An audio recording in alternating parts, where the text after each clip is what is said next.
our lecture series. Today we have with us our esteemed guest speaker, Mr. Balakrushna Padhi, and we have to discuss to the same topic, Dr. Praful Kumar Swahi and Mr. Vishwajit Pani. So the session will be chaired by Vikas Kumar Malik.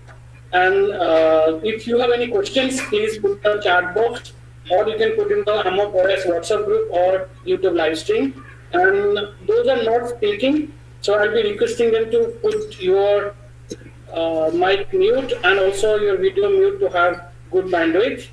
And request the speaker and the discussant and the chairs to switch on their mic and their webcam all the time. Thank you. Over to you, Vikas.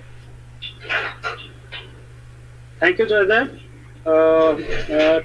As you have already discussed, today is a very important, topic that we have been taking it to discuss. And as usual, every day we try to, give a disclaimer before starting the video. This is purely for educational purpose. So this has not been referred in any forum in any manner.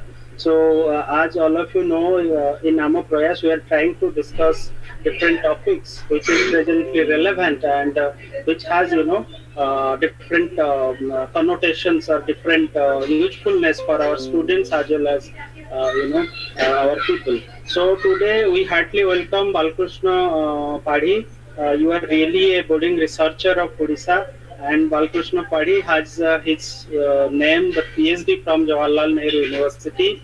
He has done his MPhil from Center for Development Studies, Thiruvananthapuram, Kerala, which also a part of JNU institution. So today's topic is basically about employment situation. If I overall say, so employment is such a topic which has been misunderstood by even by economists. So because employment, from the definition purpose, from the purpose of the, it's,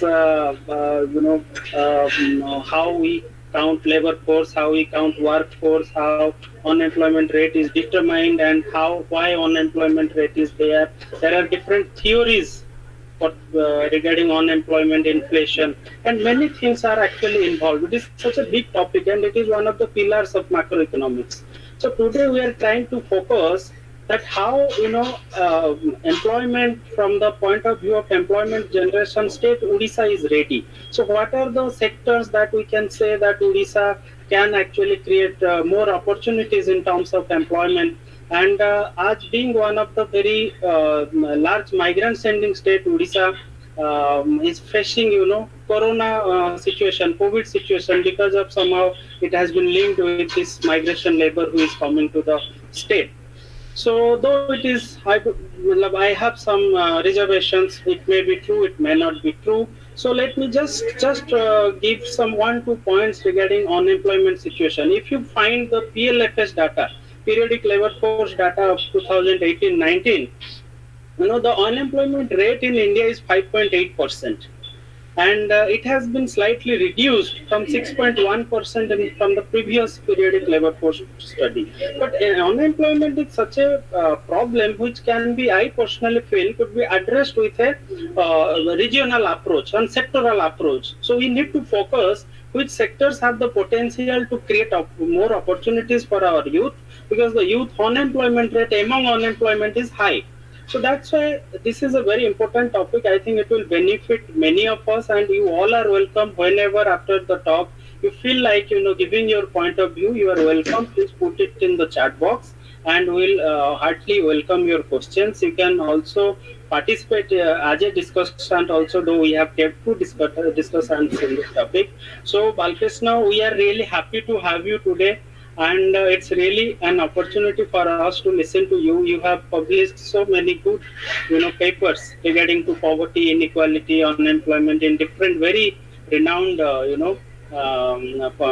journals. So let's start, not taking much of your time. We welcome you, and after 45 minutes to 1 hour of your talk, we'll ask our discussant to discuss on the topic you are trying. So welcome, Balakrushnan, and please go ahead. And we are really eager to listen from you. Thank you.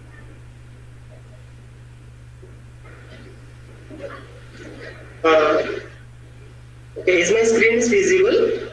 Yes, yes. Yeah. So, good afternoon to you all. Thank you. First of all, I would like to thank you, Amapraya's team, as well as Vikas Bhai and all other members for inviting me to deliver an important topic, which is very much important in today's time. That is about employment challenge in the new millennium in Odisha and India. So here, I will focus broadly on examining the employment pattern and trends in India in general and Odisha in particular.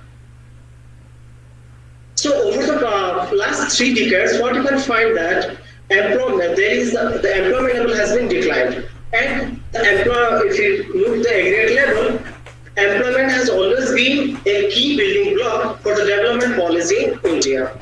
And creation of decent employment outside of the agriculture is one of the biggest challenge for the policymakers. So, but since 2004-5, what you are visualizing in Indian economy, a pattern of jobless growth, where there is a decline in the workforce participation rate, which has been highly visualized, analyzed by many studies, including Srivastav, Himanshu, Santosh Malhotra, and Parida. And some of the stylized facts regarding employment and income generation growth in the post-revolution period in India is that although Indian economy is able to suppress the Hindu rate of growth, but with that growth, the growth has not led to growth of the each specific sectors perfectly in such a manner that the sectoral pattern of growth is much more uneven. So, if you can find the employment has set back in 1990s, followed by a revival in 2004-5, and further is a downstream in 2017-18. In particular, the growth performance is predominantly determined by the dominance of the service sector, or unpredictable agricultural output, and jobless growth in the manufacturing and industry sector. And with that, what is happening in the recent periods, we can visualize casualization, informalization, and defeminization of the labor force. In the recent period, what is happening, although the share of regular and formal employment has increased due to the growth of the formal jobs in the private sector and the share of informal jobs in the government and public sector. So it's a matter of concern. Second part, with the changing pattern of employment, the pattern of income or wage growth is also changing in this direction. So, in that regard, yes. Could you please make your slide full screen? Yeah, sure. Yeah, is it visible? Yes, it's now perfect. Thank you. Sorry for disturbance. Okay, thank you, no problem. So, one of the recently our study also discussed that there is a decline in the regular wage growth as well as in the urban rural rising informalization as well as the declining in the wage growth rate in the recent periods, that is from 2011-12 to 17-18. And most of the important topics which discuss about this changing pattern are include skill bias technological change hypothesis, changing labor market institutions, population growth, that is basically demographic transition, migration, as well as the recent period when we are discussing about demographic dividend aspect. Next is about the process of globalization, which leads to this kind of mismatch, product demand shift, declining in the employment in the agricultural sector, and mounting uneducated youth unemployment, which is a measure of concern. Adding to that, another important aspect here you can add, that is about rising proportion of the need proportion, that is called as particularly the youth population, those who are neither in education nor in training. So this in short form it is defined by ILO as NEET, NEET. So this proportion is increasing, which is a measure of concern, because if are unable to provide education as well as employment opportunity, the distress level and employment level can be visualized in an economy. So while discussing about the growth pattern as well as its corresponding level of income growth dynamics, here it is important to visualize why there is a specific state level or regional level studies are important in the current context. This thing has been visualized by one of the very interesting paper by Montesquieu Aluwalia. He discussed that the balanced regional development has also always been one of the key important indicator of the national policy in India. That is, whether the economic reforms has promoted this objective. It is much more important to analyze. Second, India's federal democracy is increasingly characterized by rationalization of politics, with politics at the state level driven by state rather than national issues. So that makes the economic performance of the individual states issue of potential electoral importance. Finally, since state level performance shows considerable variation across states, with the states recording growth in the post-reform period, it is important reason to identify their success stories in order to replicate for other states. And there are so many other reasons for which it is important to highlight the need and essentiality of regional level studies. Because most of the studies you can find at all India level, but state-specific studies are only fewer. And there are few only you can find in terms of growth, employment, poverty, and many other aspects we can find. Let's say for Odisha, there are only few studies which talks about the recent growth dynamism in Odisha. As a study of Sahu, Padhi, Panda, they have shown that from the period 2000 onwards to the latest period, Odisha has significantly shown a higher growth rate, which can found its growth rate is higher than that of the national average. Second, it has also shown a highest decline in the level of poverty. But with that level of poverty, one important challenge lies here is the higher level of existence of poverty among ST and SC population, which is amounting 63% and 41%, whereas in general category it is hardly 15 to 16% in the recent period. And one of the recent studies by Padhi and Panda also shows that by using this GGS, which is basically called as a decomposition tool, which talks about how the changes in the per capita income can be explained through changing in output per worker, through changing employment rate, as well as changing the population structure, basically demography. So this analysis shows that the employment in the agricultural sector has been declining drastically, and the demographic component accounts a positive around 15% of the total GSDP per capita growth in the recent periods. And my complete analysis is empirical in nature. So here I am basically showing all the recent statistics and some analytics based on our recent trends. So here, before going further, here I also having shown the changing nature of informality in Indian economy. Here by informality, I mean as defined by NCOS, informality is defined as organized sector and unorganized sector, organized worker and unorganized worker.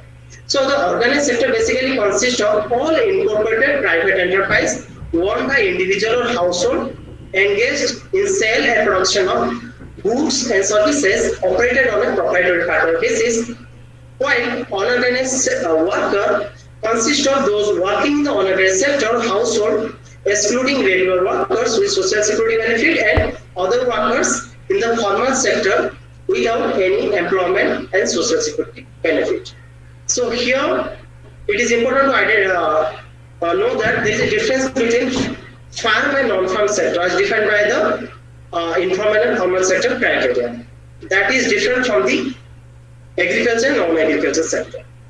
So this table, by looking at the table, I think it is easily you can able to clarify the difference between how the unorganized sector has been defined in an economy. Let's say in the employment unemployment survey, it has given different kind of enterprise level.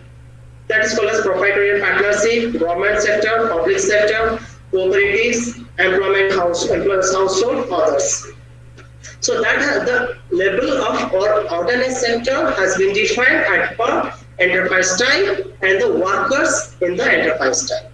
Let's say if it is the proprietary or partnership with 10 or more than workers, then it is called as organized worker. And all the blue color, so green color marks is called as organized, and all the red colors are called as the unorganized. All government sector and public limited companies included in the organized sector, and all other streams included in the unorganized sector. So because here actually you have friends from like political science, sociology, and many other streams. So before defining, most of the important connotations, that is labor force participation rate, workforce participation rate, unemployment rate, or proportion unemployed. So I would like to define few of these concepts.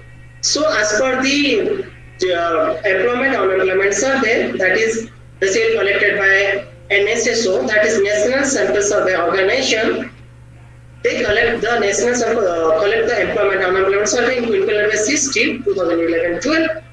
Since 17-18, they are conducting periodic labor force survey.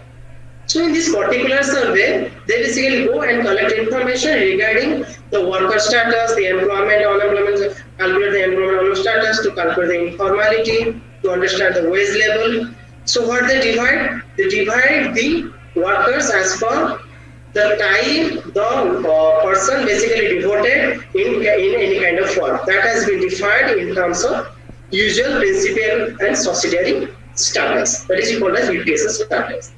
So here the labor force participation rate, I mean basically those workers in an economy, those workers who are either self-employed or regular or casual or unemployed. So the self-employed, regular, casual plus unemployed divided by total population. From there you can able to calculate the labor force participation rate. While work participation rate means the total self-employed, regular, casual divided by total population. That is called as work participation rate. Unemployment rate basically defined as the total proportion unemployed, means although they are willing to work, they are not getting employed, divided by total workforce plus unemployed. So in this way, this defined as labor force participation rate, workforce participation rate, unemployment rate. And proportion of unemployed means the total number of persons unemployed in an economy out of total population. So to begin with, if you look in 2018-19, although the growth rate of India is around 6%, 8%, the growth rate of Odisha is 8.26%. That is far ahead of all India. And most of the states like West Bengal, Andhra, Bihar, these states are also showing more than 10% growth rate. Next, while discussing about growth rate, next we'll talk about how this transition has been occurred in the economy as well as among the states in terms of changes in poverty, in changes in employment level. So to first and foremost, if you look how the changes in poverty has been occurred in 2004-5 to 11-12 among major states. Here the changes in poverty shows the aggregate change in the level of poverty. So what I did here, I have subtracted the current year poverty minus previous year poverty. So the minus shows the highest level of poverty reduction. So if you look at the graph, it is interesting to find that Odisha is one of the, among the major Indian states and territories, Odisha has been shown one of the highest decline in the poverty. That is almost 25% decline in poverty from the period 2004-5 to 11-12. While at all India level, it is only 15%. So this is a very great celebration story for India. This may be due to the different kind of policies that has been taken by the state government, developmental and as well as welfaristic policies. But here most important things that we need to visualize here, although the poverty has declined, but in terms of absolute number, you can find Odisha comes in the 7th rank. That is still around 33% of Odisha are still poor. But as in all India level, it is 22%. So this, how the government can take different kind of policies to reduce the level of vulnerability and poverty, it is important to highlight. And to be very precise, this poverty line basically defined in terms of Tendulkar-based poverty line, which has been analyzed by MRP, that is called as Mixed Reform Reference Period Criteria.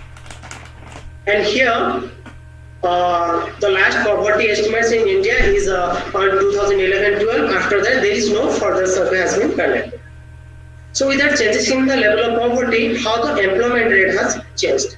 Next, if you look in 2004-5, you can find that across states, the employment level is much more higher in fewer states like Punjab or some states like Telangana, Andhra, Chhattisgarh. While other part like in Odisha also the employment force, the total workforce participation rate is around 65%. Means out of 100%, almost 65% are there in the workforce. But what is the present scenario? It is if you look the recent periods like from 2004-5 to 18-19, over last 1.5 decade, the workforce participation rate has declined drastically.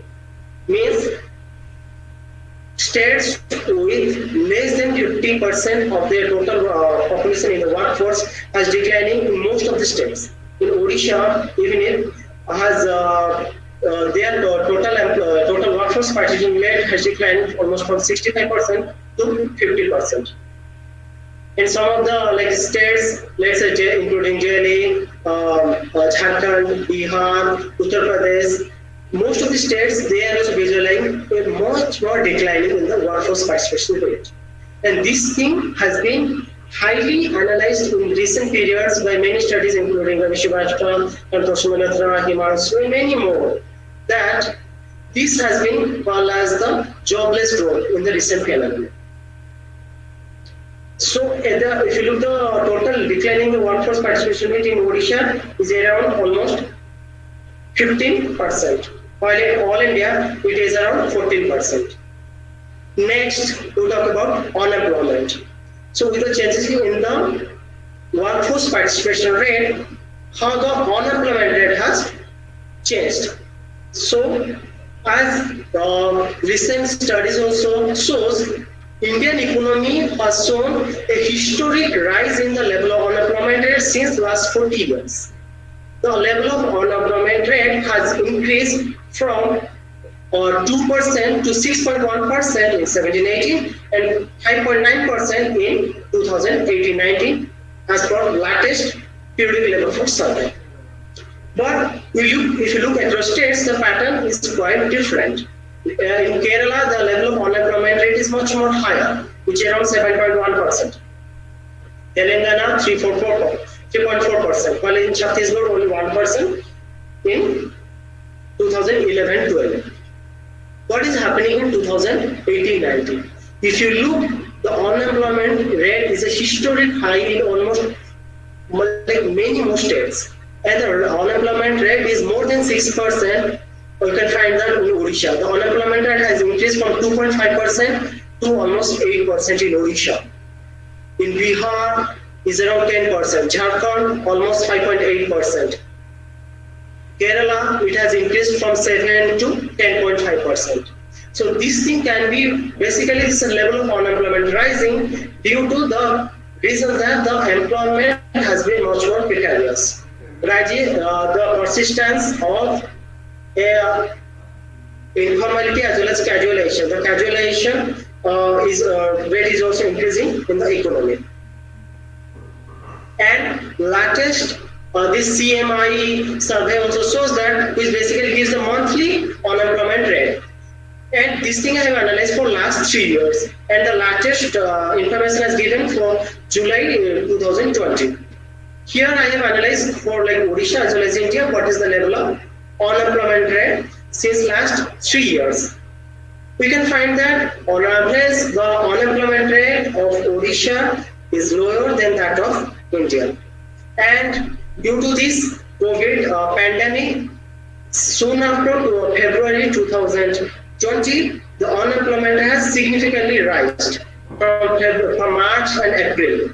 Because there is completely lockdown in the economy, and there is a phase lockdown also occurred.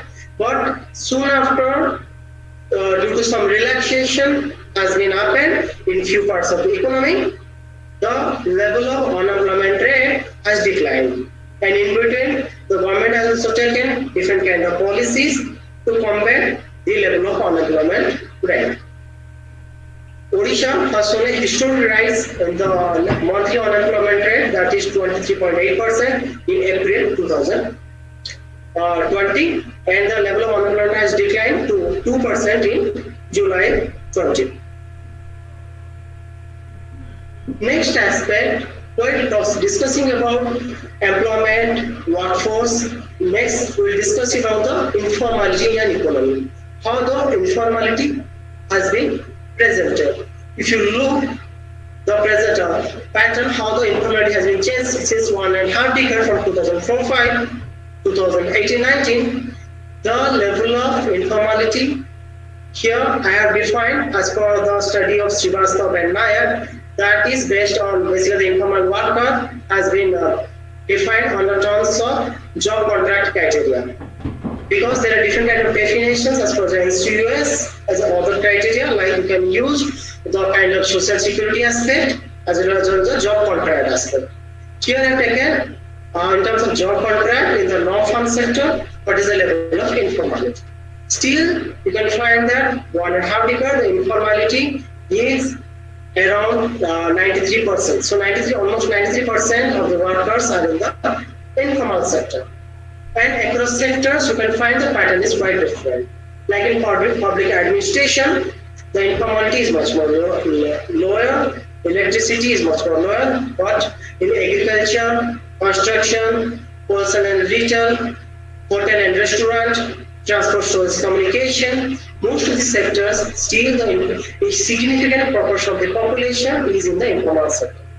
So this thing you can link up with the current pandemic because most of the workers are in the informal sector. So this recent lockdown can be heavily impact the informal workers, those who are involved without any job security or without any job contract. So how the pattern of informal worker has been changed, like from 2004-5 to 18-19, you can find the informality, the change in the informal worker has been changed across various states, and the percentage of Odisha in recent periods is almost still 93%. Next aspect, in the title of my presentation is about challenges of employment in India in the recent millennium in Odisha and India. Here I'm talking about unemployment. Here I'm talking about challenges of employment because here I'm discussing both pattern of employment as well as the challenges of unemployment in the economy. So when discussing about informality, it is important to highlight or understand what is the informality and how the pattern of workers has been distributed. So here actually I have presented in two parts. So first part is about India, second part is about Odisha. And I have analyzed this thing for 4 years, 2004, 5, 11, 12, 17, 18 and 18, 19. So the first part, if you look, let's about Odisha, how can I able to explain this particular table? So for Odisha in 2004, 5, the formal workers in the formal sector is only 4%, while formal workers in the informal sector is around 0.35%. So out of total 4.67%, the proportion of formal sector is 4.32%. It has increased, the total number of formal workers has increased from 4.67 to 7%, while at all India level, it has increased from 6 to almost 8%, that is 7.56%. So the total proportion that you can find here, almost 91% here, those who are with the informal worker in the informal sector. And the proportion has slightly declined to 86% in the recent period in Odisha. So still 14% of the workers, those who are working in the informal sector as an informal worker. Please stop me if you have any queries or if you have any doubts in this particular table.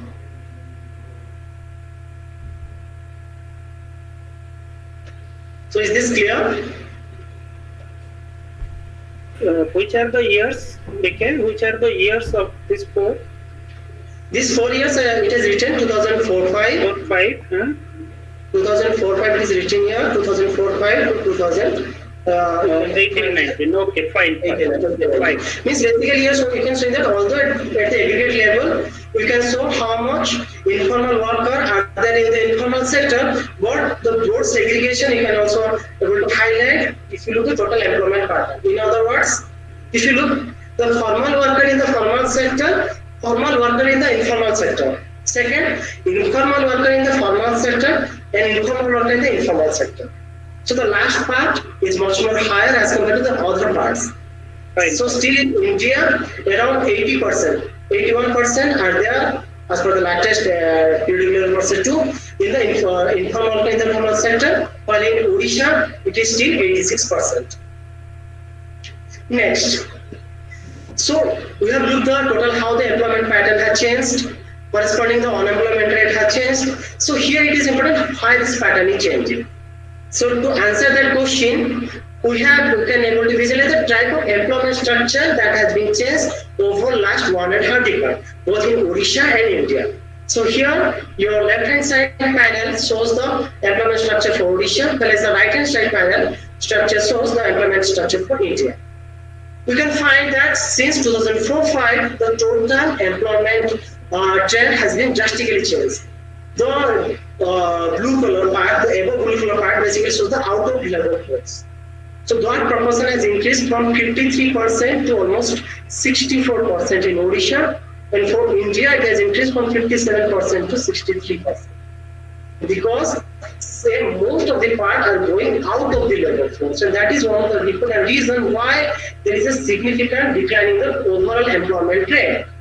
And that is basically, you can find here that the bottom part, that is basically self-employed, and above to that is casual employed, and above to that basically bottom to that is self-employed, then regular, then casual, above to that unemployed, and out of labor force. So in 2004-5, the self-employed proportion is almost 25%. It has declined, say, 19%. Please make it full screen, Bete. Please make it full screen.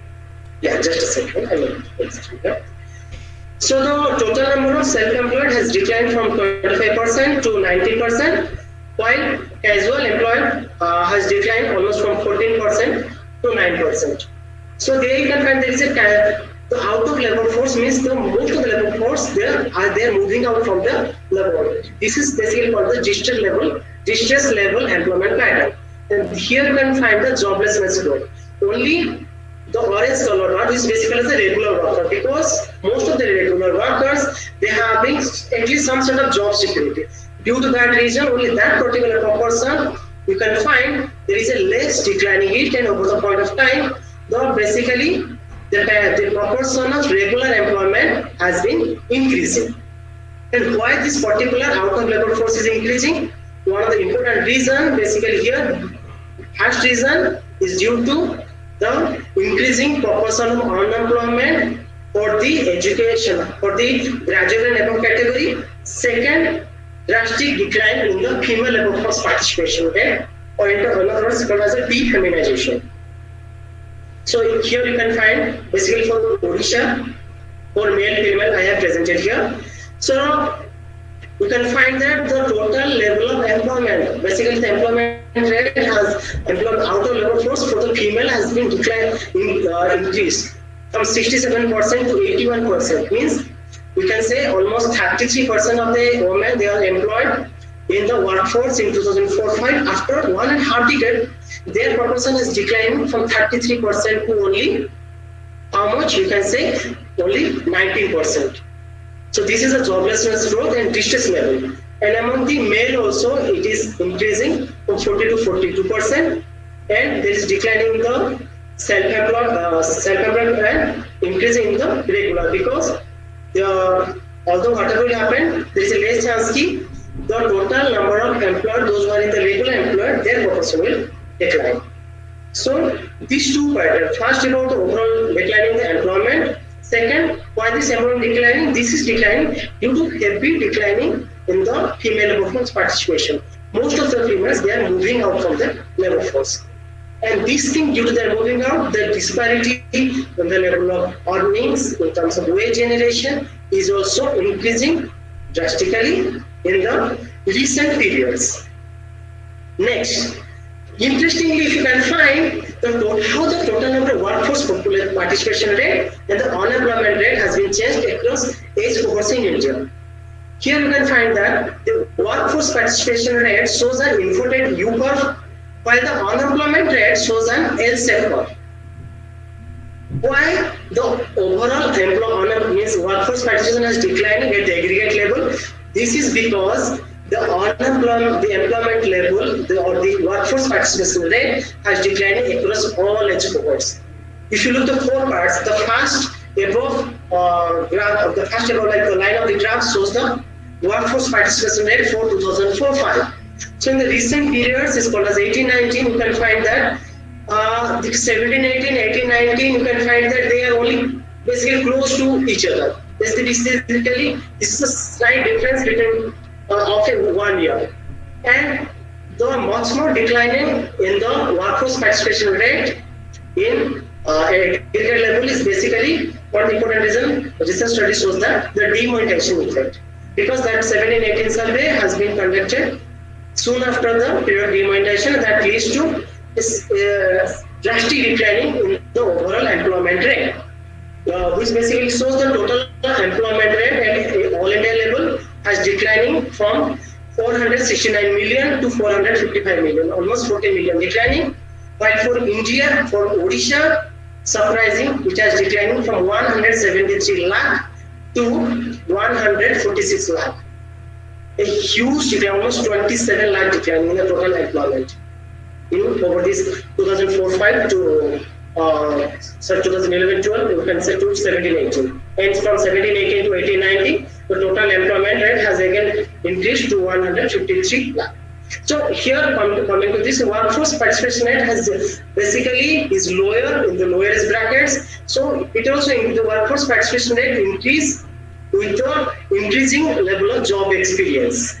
Okay, with the increasing level of age, let's say till the age you will achieve 35, 40, 45, the employment is high, then it is slightly declining.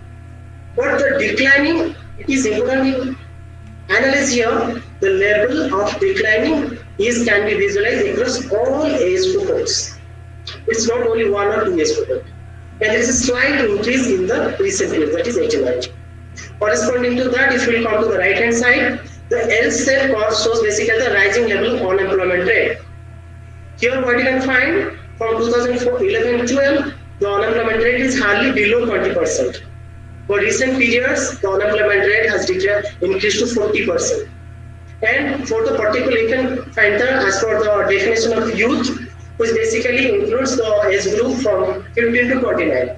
The level of unemployment rate is much more higher basically for that particular youth group, which is a major concern for the government, because the youth unemployment rate is much more increasing. And in the beginning of my presentation, I discussed about any three characteristics, that is the particular youth who are neither in the education nor in employment. Their proportion basically increasing from Odisha, that is increasing from 2.3% in 4-5 to 3.8% in 17-18. And with the changing structure of this basically inverted U and S-shaped curve, why the unemployment rate is increasing? The unemployment rate is increasing due to the rising level of unemployment for the particularly gradually youth groups. If you look from 2004-5 to 18-19, as per the latest period, the level of unemployment rate is increasing significantly from less than 10% to almost 16-17% for the graduate, whereas for the illiterate group, it is very low. With the increasing level of education, the level of unemployment rate is highly increasing because. Okay. Yes. Could you please explain the last slide a bit more? This one. That L-shaped curve. Yeah. That is age group. I think X-axis is age group. Yes. Yeah. This basically different higher age brackets.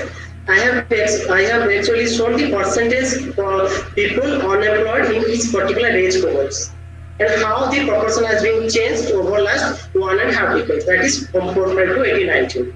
So here I want to say, like here if you look in 2004-5 and 11-12, the proportional level of unemployed from 15 to 29 age group or the 30 age group, that is less than 20%. But in recent periods, this particular youth unemployment rate is increasing significantly. That I like to visualize. Is a measure or better person. Just one query: is it relevant to take the age group of 5 to 9? No, this is not age group of 5 to 9. So for that I only told you from 15 to 29. I didn't explain the from 5 to 9 because 5 to 9 is till from 0 to 14 is basically for the child, so we will not include them. As per the UNICEF definition is 0 to 18. Thank so you. Here I use the increments from 15 to 29 only. Thank you. Yes. So here basically the unemployment rate is basically increasing. All this analysis is basically for Odisha only, specifically to Odisha. And the unemployment rate actually has significantly increased for particular the graduate and above category. Although at the all Odisha level, you can find the level of workforce participation rate is declining over the point of time. But one question arises here: is it true only for like at the all aggregate Odisha, or it is true for all the districts of Odisha? The particular answer to that is it's not true for all the districts of Odisha. You can find some of the districts, let's say Nabarampur, Gajapati, Rayagada. In 2004-5, the level of workforce participation rate is much more higher. More than 50% of the people are employed. What is happening in 2011-12? It is there is slight declining in it, and 17-18. The level of basically you can say here last paragraph you can say the proportion of people those who are 15 like out of total 100%, at least 50% of the people are in the workforce or not.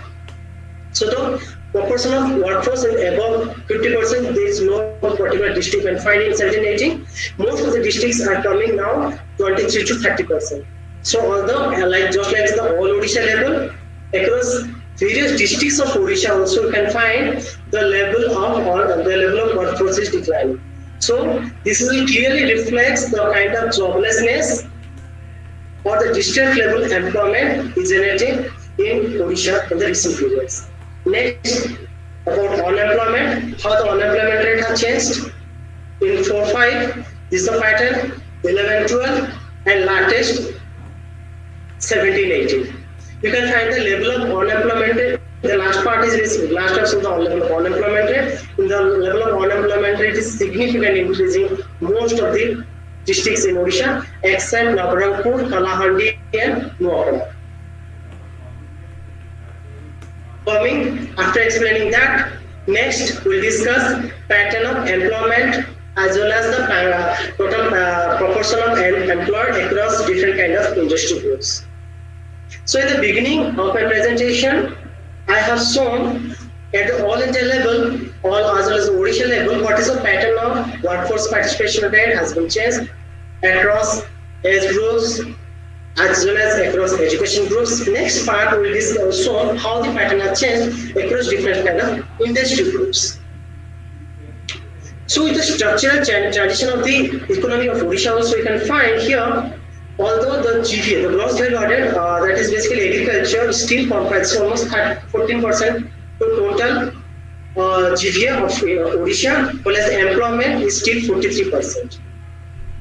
Whereas total service, you can find that the total GVA share is around 40%, but the employment share is only 27%.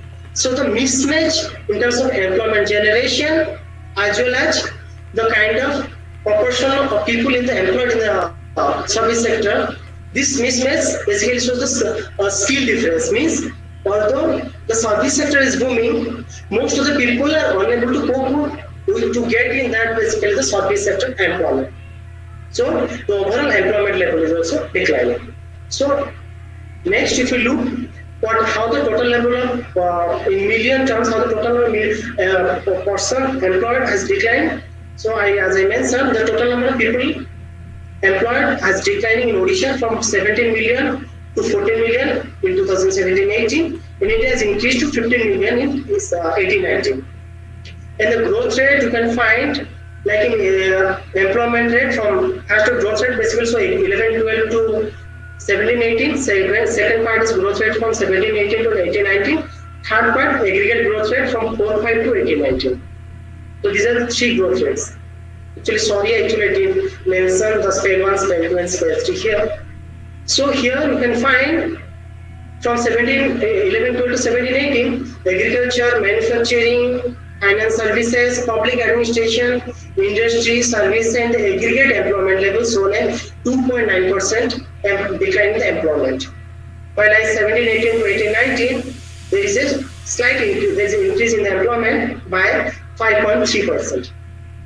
So the overall declining in the employment is due to drastic declining in the electricity, mining, agriculture, as well as real estate sector. Next, we're talking about basically the employment output, productivity, and population, how this pattern has changed. So if you look in the last three parts, like 11, 12, 17, 18, 19, the total population of Odisha has increased from 4.2 crore to 4.3 crore.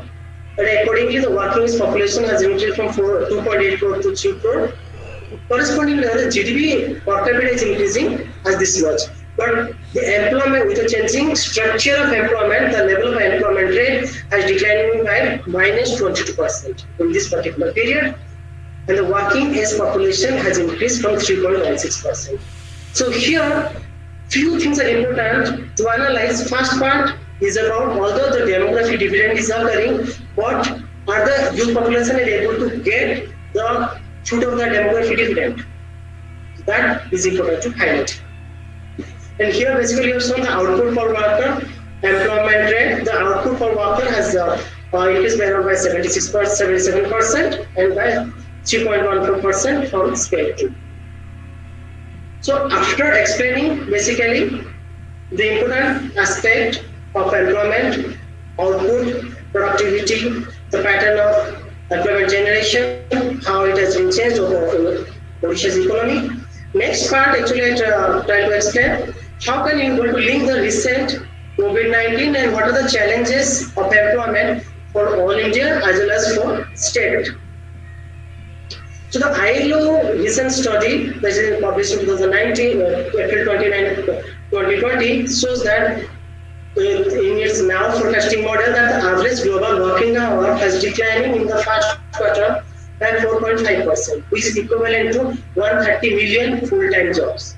And with that, almost 1.5 billion informal workers, accounting for 76% of the informal employment worldwide, are significantly affected due to this COVID-19 crisis. Here, around 76% of the informal employment. Those who are basically either any, you can say, job contract or any social security. And as per the CMI study, this research study also showed that if you look different phase-wise of the lockdown period, in the first phase, the unemployment rate has increased from 8.1 to 24%, but in the fourth phase, the unemployment rate has slightly declined from 24% to 20%. This may be due to the relaxation of the lockdown in few parts of India.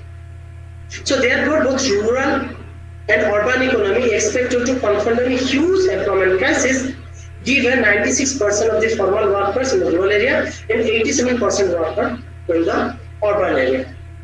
And the another aspect that I explained, the mounting unemployment youth is also very major concern.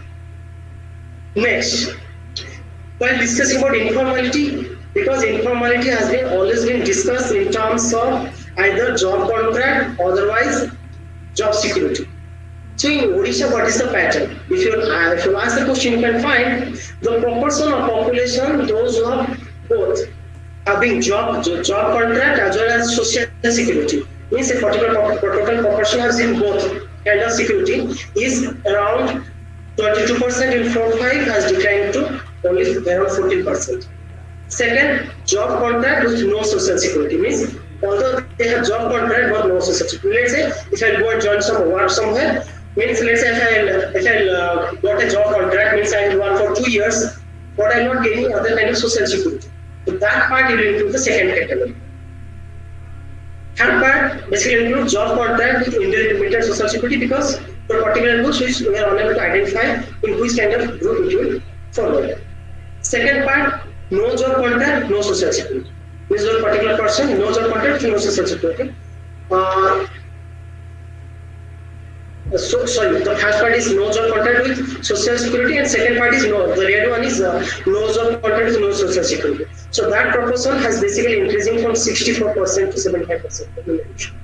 So correspondingly, although if you look, if you define the level of informality either in terms of let's say job contract or the social security, in both the terms, the informal total proportion engaged in the informal sector is around 7 to 11%, depending on the definition that we used.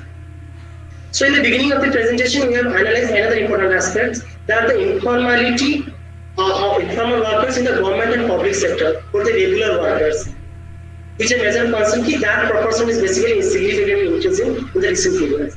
So even in the government and public sector also, the level of informality has been increasing from 22% to around 31%, and in recent period is slightly declining to 27%.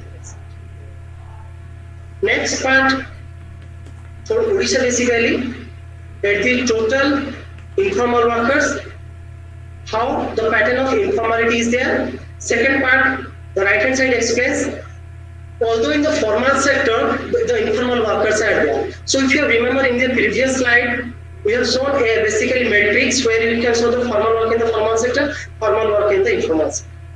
Right? So the left hand side basically shows the total informal workers in Odisha in different industry groups. So the total number of informal workers is much more higher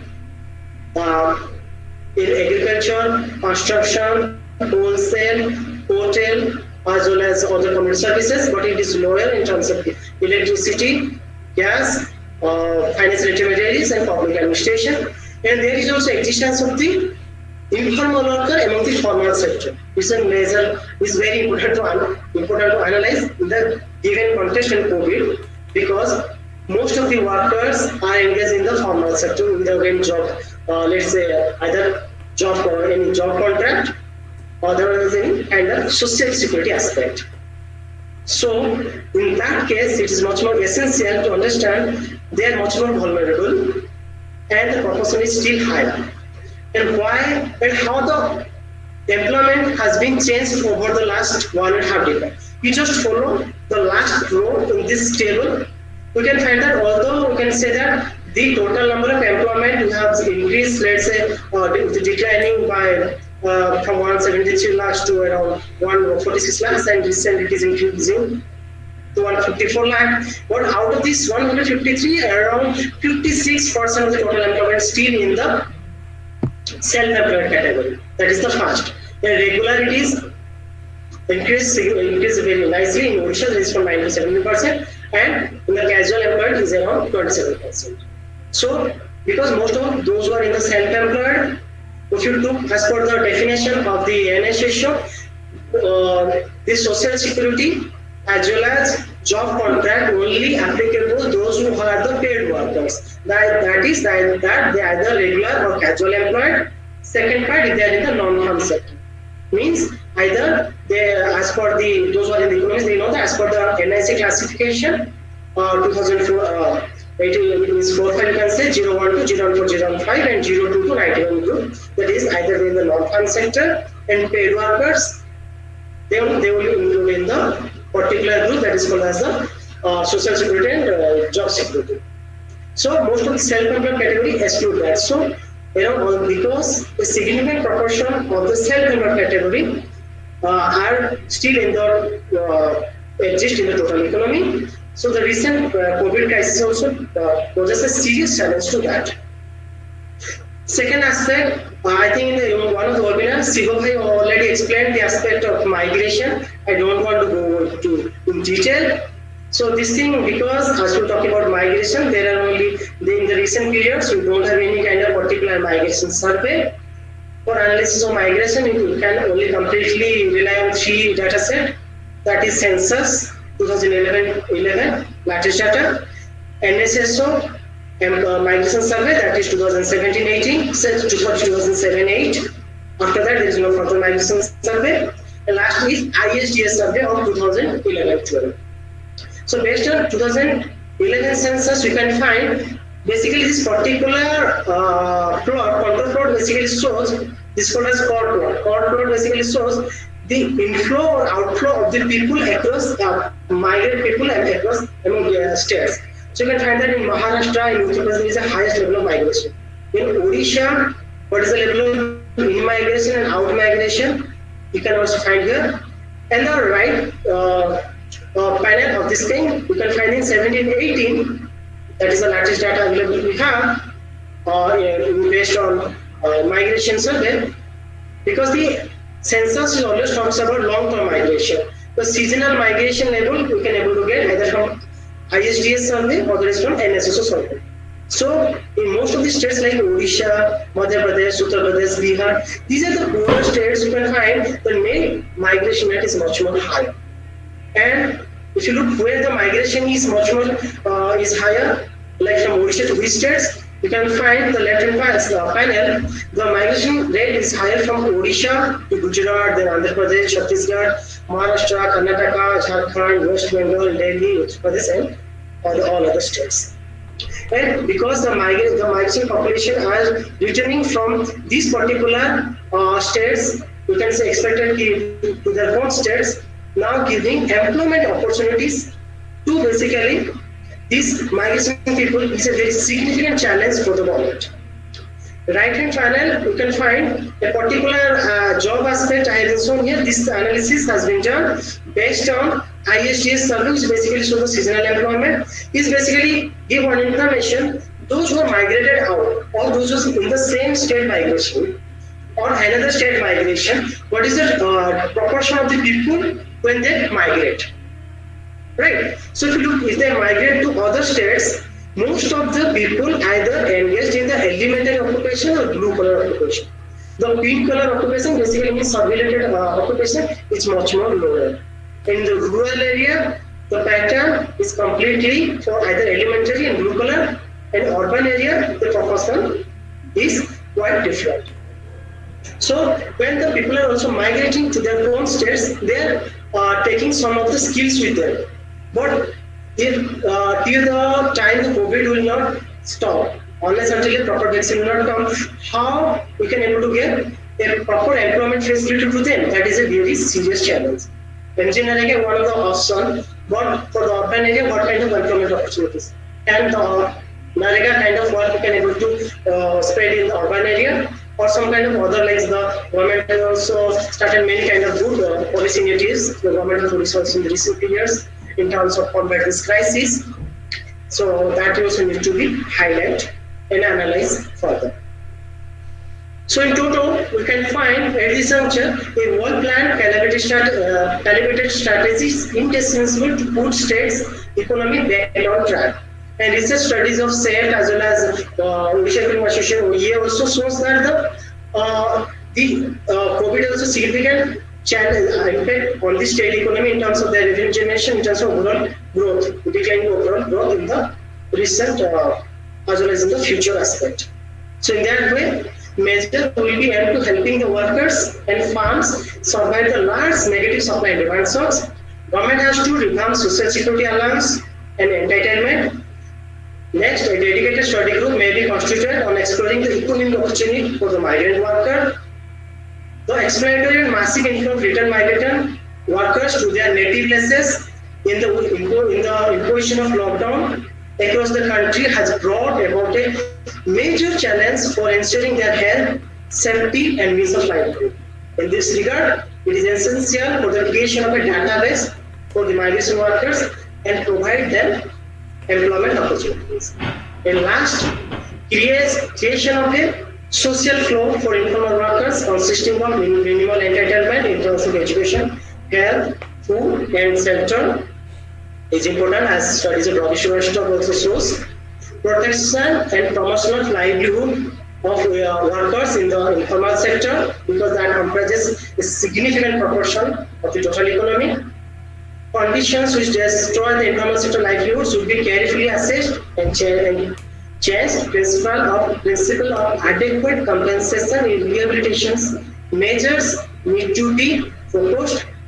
Policies to promote informal sector livelihood, including bringing benefit of scale economies to such producers, scale expansion, and importantly, the recent West Code Bill 2019 can be a major step forward for the formalization. And because I can also give some of these views in this regard. Last not the least, protection of lives and livelihood of the informal and migrant workers as well as all workers is much more important in this recent pandemic. First, lives means to protect their lives through including the health facility, means giving them proper kind of medical equipments and all kind of facilities, keeping the people in the isolation, and making the proportion of quarantine. And another aspect is called as a reverse quarantine, which recent Kerala government is doing. Quarantine, I think everyone knows. Reverse quarantine, I think most of you know. Reverse quarantine basically NDCS means those who are first identifying how many people are already suffering different kind of ailments, basically different kind of diseases. First, you need to identify them and you need to give proper protection to them because they are much more vulnerable for this crisis. Second aspect about providing or protecting the livelihood of the informal and migrant workers means to provide them social security measures or social protection measures, welfare orientation measures in the recent period or in recent pandemic period. Although both the government, union government and state government is doing its best in the recent pandemic, given its huge challenge, still there are lots of things need to be done for this. Thank you. Thank you, Vijay. That's very exhaustive, elaborative, very nicely presented. Thank you very much for your, very beautiful presentation. Just before asking the discussants, I would like to just put 2 points that you mentioned in your summary and conclusion. One is Wage Code Bill 2019 and second is Social Floor. 2 comments I would like to make. That Wage Code Bill 2019 has been passed in August 2019, but it has not been effective. However, Wage Code rule has been prepared and the draft has been also out for public comments. So once the public comments are received, we are also, you'll be happy to know, we'll be also coming with a exhaustive paper on Wage Code rule. So very soon. But what two important things will happen once Wage Code Bill 2019 becomes effective and the Wage Code rule comes? 2 things happen. One is the floor wage will be statutory. It means that, as you have mentioned, there should be a social floor, consisting of both the need-based approach as well economic factors. So in the need-based approach, the food, non-food items will be taken care. However, in case of the economic factors like you have mentioned, shelter, employment, also productivity or say unemployment rate, all this could be taken care. But we are still have to go will take bit time to catch up the economic factors. We are now stressing, how we can fit a need-based social floor. Second, in the point of coverage, see, once the Wage Code rule becomes effective, the floor wage will cover all workers. So it means that there will be no definition of scheduled employment. So you must be aware the minimum wage is applicable to the scheduled employments only now. So there is a definition of scheduled employment also that we'll discuss in another time and another forum in personal to personal basis. But the point is that now once the floor is decided on the basis of a very scientific methodology or on the basis of the criteria you mentioned or the basis of, I could say, the need-based as well as the economic factors are concerned, then it will at least try to reduce the disparities among states in terms of the kind of education, health, food, all the things have been mentioned. So these 2 points I just try to. And now I will request our discussants, Professor Vishwajit Pani, Senior Economist, RoboBank, if you could have some points on your presentation. And secondly, Professor Praful Swami, Professor Utkal University, both two are requested to put their views in 5 to 7 minutes. And I would also like to request Mr. Deepak, as he is working exhaustively on Odisha's economy and Odisha's development aspects, he is also requested to give some viewpoints after our discussion. So, Vishwajit Pani, if you are there, if you could hear me, So please, put forward your views. Sure. So thanks. Wonderful presentation. So thanks, Dr. Padhi, for this wonderful presentation. I thoroughly enjoyed. Also, I'm pleasantly surprised that Odisha is doing well. Actually, I was under the impression that maybe we are below the national average when it comes to employment rate, but I think we are doing okay, at least in the last 15 20 years. But there are concerns. As you rightly pointed out, we are heavily dependent on migrant workers. People migrating from our state to other states for employment. We're relying on informal sector, which is a concern for all of India, right? It's not just for Odisha. And another concern is something that we have been discussing over last many decades, is that too many people are working in the agriculture sector, but the share of agriculture in our overall GDP is actually much less compared to the share of people working in the agriculture sector. That's another concern, and it's definitely a concern for Odisha as well. And the biggest concern, and I didn't know that, I'm sure many of us didn't know that educated people are actually also being unemployed, and that's the maximum share. Now we were actually surprised to see that number, and that's is quite telling, actually quite striking, quite telling. It's a matter of not just a concern, but it's something that we need to think about. That's what's wrong with our education system, that with education our unemployment rate is growing. Lack of skill education is could be one of the reason, but that's something which can be discussed at a pretty detailed way, as to how we can make sure that we provide skill education, not just education that is not going to help to find employment. I also see that there is no mention of entrepreneurship.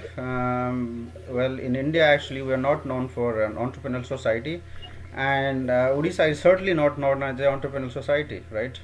When we were kids, we were taught by our parents, by our teachers, that study well and get a job in government or in public companies.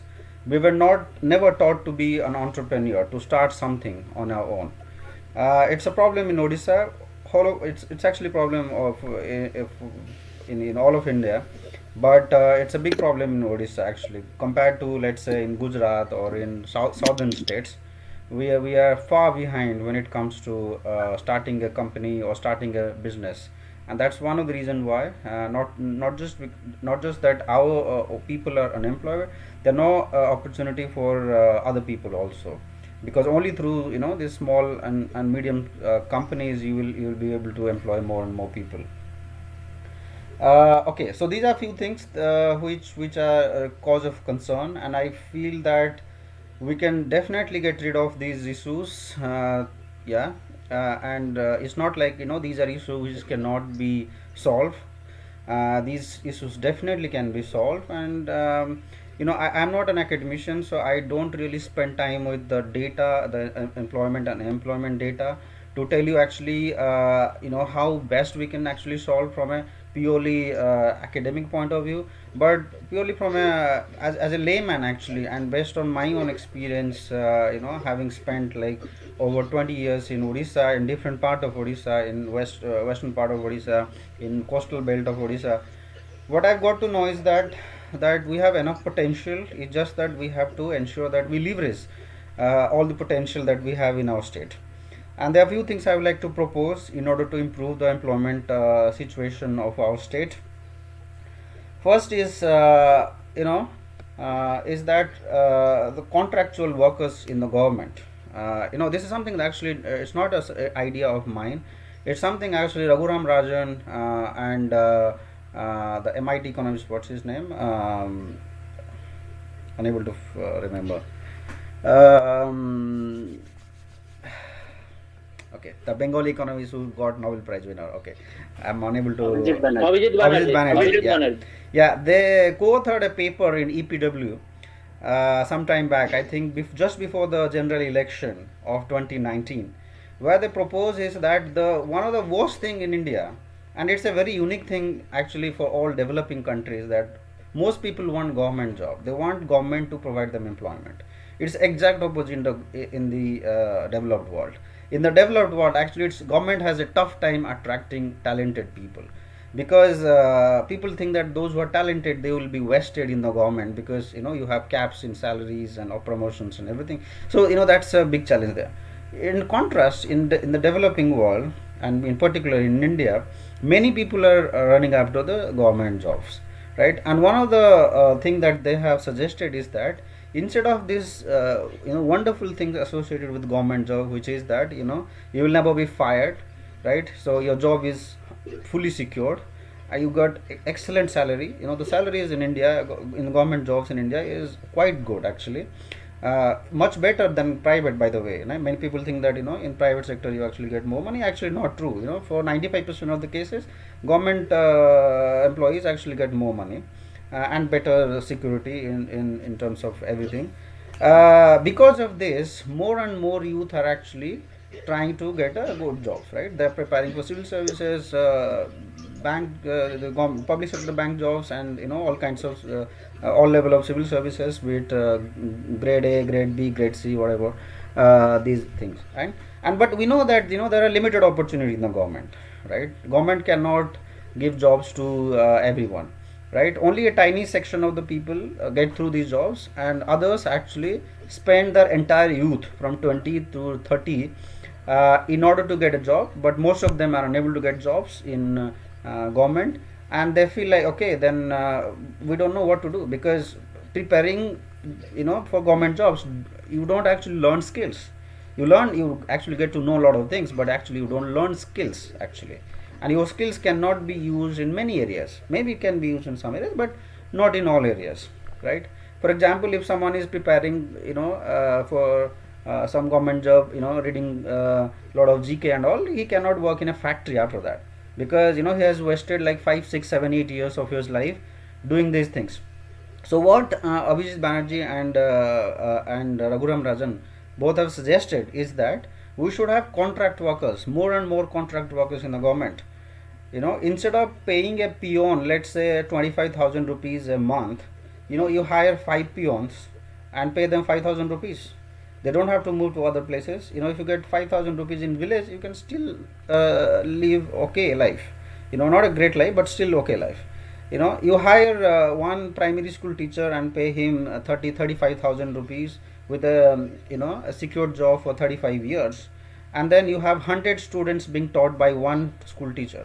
Why don't you hire 4 or 5 such teachers, volunteer teachers, which are more of a contract workers, and they will be paid 6 or 8,000 rupees, and then you can have better teacher and student ratio also, and in that way also you can employ more and more people, right? So that's something they have suggested, that, and also more volunteers, right, for many things, for health, for education, for infrastructure development, for general administration. You hire more and more contract workers or volunteers or interns. They will be coming and working for 5 to 10 years. So in that period, they will be learning skills. They will have some financial security, and they will also be using their skills in other areas. Military is doing that. Armed forces is doing that in India. They hire something called short service commission. They hire people for 5 years, 10 years, 14 years. And they get their service at the best time of the youth, and they learn a lot of skills, and then they move on with life. They do all the work after they are done with their armed forces job. Many of my friends are in armed forces as short service commission, working for 10 to 14 years maximum. So that's another thing that can be done to increase employment for more and more people. And then another thing I like to tell is that we are not promoting a lot of things that we have in Odisha. In particular in Odisha, for example, tourism, right? It's a very untapped market. It can be promoted. And then we have other things in many parts of Odisha. For example, we have Tarakosi in some part of Odisha. We have Sambalpuri sari, handloom sector doing well in some part of Odisha.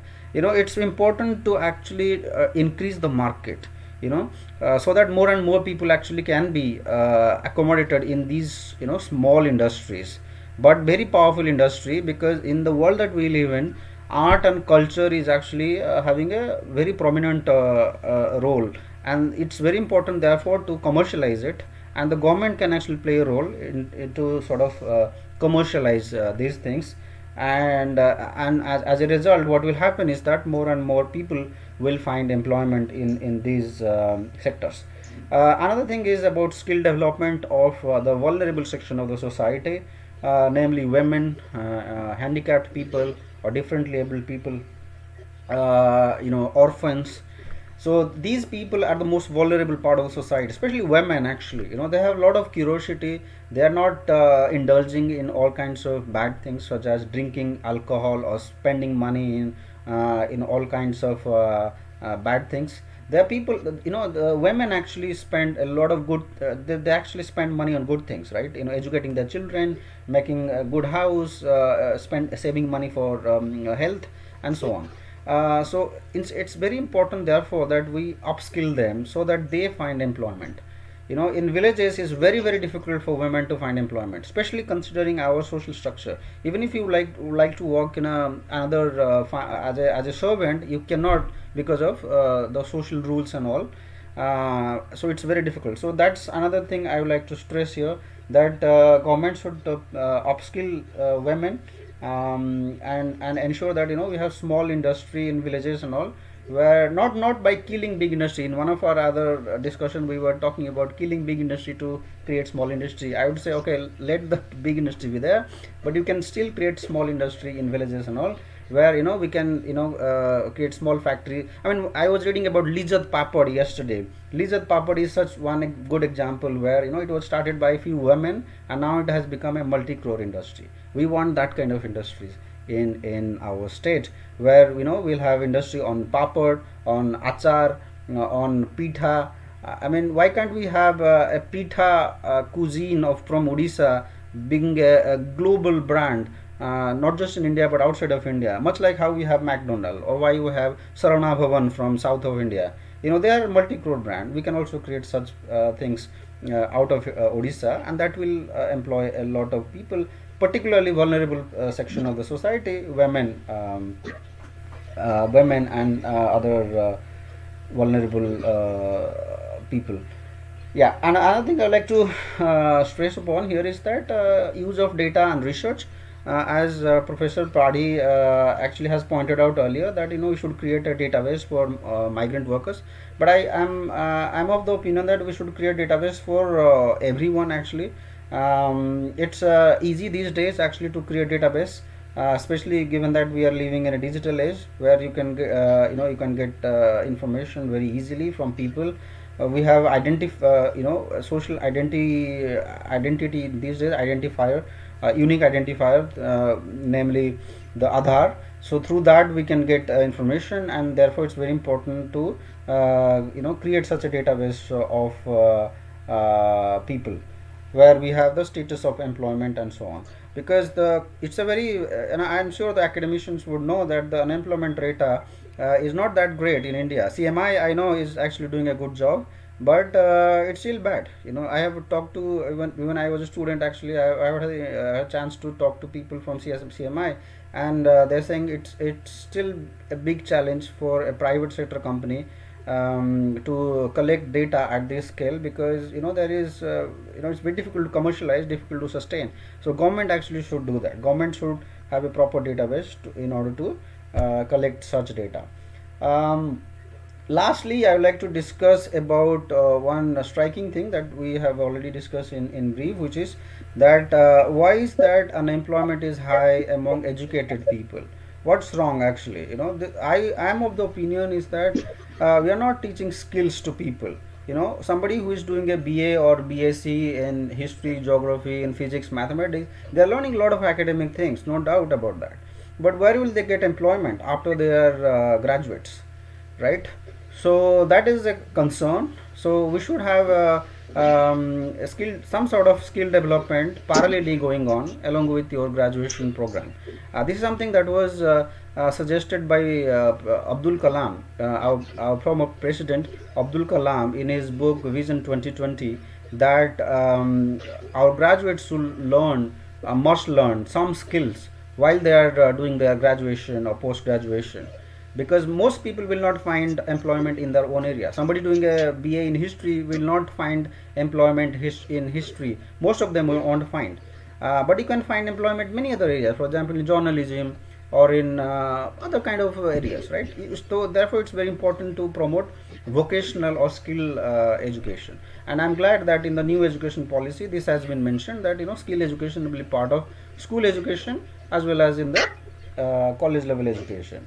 And lastly, I would like to say that Odisha should also promote large scale industry, such as bringing in. Sorry, is there a question or I should conclude? Okay, just to I to conclude, I'll take just 1 minute and then I'll finish.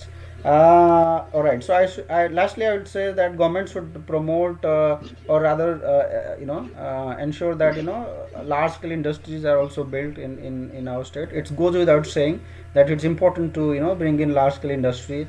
We were not very successful with POSCO, but that would have been great if POSCO had come. If one company comes, there will be many companies that will be follow the path. I come from a place called Talcher in Odisha, and in my place, it started with just one company, Nalco, and there are many other companies now nearby. You have Monet, you have Jindal Steels, you have Tata Steels, Bhushan Steels. Many such companies are there. So it's in economics it's called clustering, right? One company come, many company will come to set up their industries. So all right. So lastly, we also should encourage multinational companies and IT companies, service companies to come to India, to come to Odisha. Odisha and in also the eastern part of India is very underdeveloped in that sense. You see what's happening in Hyderabad or in Chennai and Bangalore. So many companies are out there, and many are Odia people actually going there to find employment, right? But eastern part of India is actually very underdeveloped in that sense, because neither Odisha, neither Bhubaneswar or Calcutta nor Ranchi or Jamshedpur are taking advantage of that. We have some development. We have Infosys in Bhubaneswar, we have TCS in Bhubaneswar, but the growth is very little. So there is hardly any encouragement for these companies to come and set up their bases in these cities. And Bhubaneswar is a wonderful city, is one of the few planned city in India, and it's very if the government takes initiative to encourage or to attract companies, multinational companies, Indian companies to come and set up the base in Bhubaneswar, I think that will be great. Many of our educated people will find employment. People who are educated but they are unable to go to Bangalore or Mumbai because of a number of things, they will find employment in our state. And also many women cannot go to other places, right? Because men can obviously go to other places to find employment, but girls and women, it will be difficult for them to actually leave the state, leave family and find employment elsewhere. So if we can we can have more number of industry in our state, then educated employment will certainly go down. All right, so that's all I have to say. Thanks. Thank you, Biswajit. Professor Swai, if you are there, please come in and please have your point of view. Professor Praful Swai. I think Professor Swai is not here. So, dear Deepak, if you could proceed. No, so because why, if you permit, then because since it is an informal discussion, so we have three resource person here, and I am not only me, and also all the group members should be feel glad to listen them. Like our Amarendra Das sir is a resource person in Niger, Bhubaneswar, and our elder brother Dinesh Naik and Sarveshwar Pradhan. So I think they should give their view on this topic, because they are doing a lot of research in Odisha. Though you have already mentioned that I am not doing any research in Odisha. So if you permit, then I would like to request Amarendra Das sir to share his thought in this topic, and then we will take a question answer session. So, sure. Amarendra sir, if you are there, you are requested. Okay, thank you, Deepak and Vikas. And first of all, I should congratulate Balakrushna for a very comprehensive presentation. And no, actually, Balakrushna is a master of NSS data. So that is when I could see all that, and then the beautiful graphs. So no, I really enjoyed the presentation. Then my previous speaker actually also gave a lot of perspective, like what all employment, employment and opportunities can be created in Odisha. Now, since we are discussing like the opportunities or the challenges, I think we should focus on that. And Balakrushna has already provided a background to all the discussion. So the first point that you can take is that when people get more educated, the unemployment rate increases, and that is basically the incidence of such unemployment rate is higher among the women. Of course, with men it is also increasing, but it is higher among the women. So, and that is quite understandable that when women get educated, they are not willing to do any low-paying job, and they would love to do a job like say school teacher or say some white collar job, but below that they are not interested. But men, definitely they do any job because they have to, and the society also wants that the men cannot remain unemployed.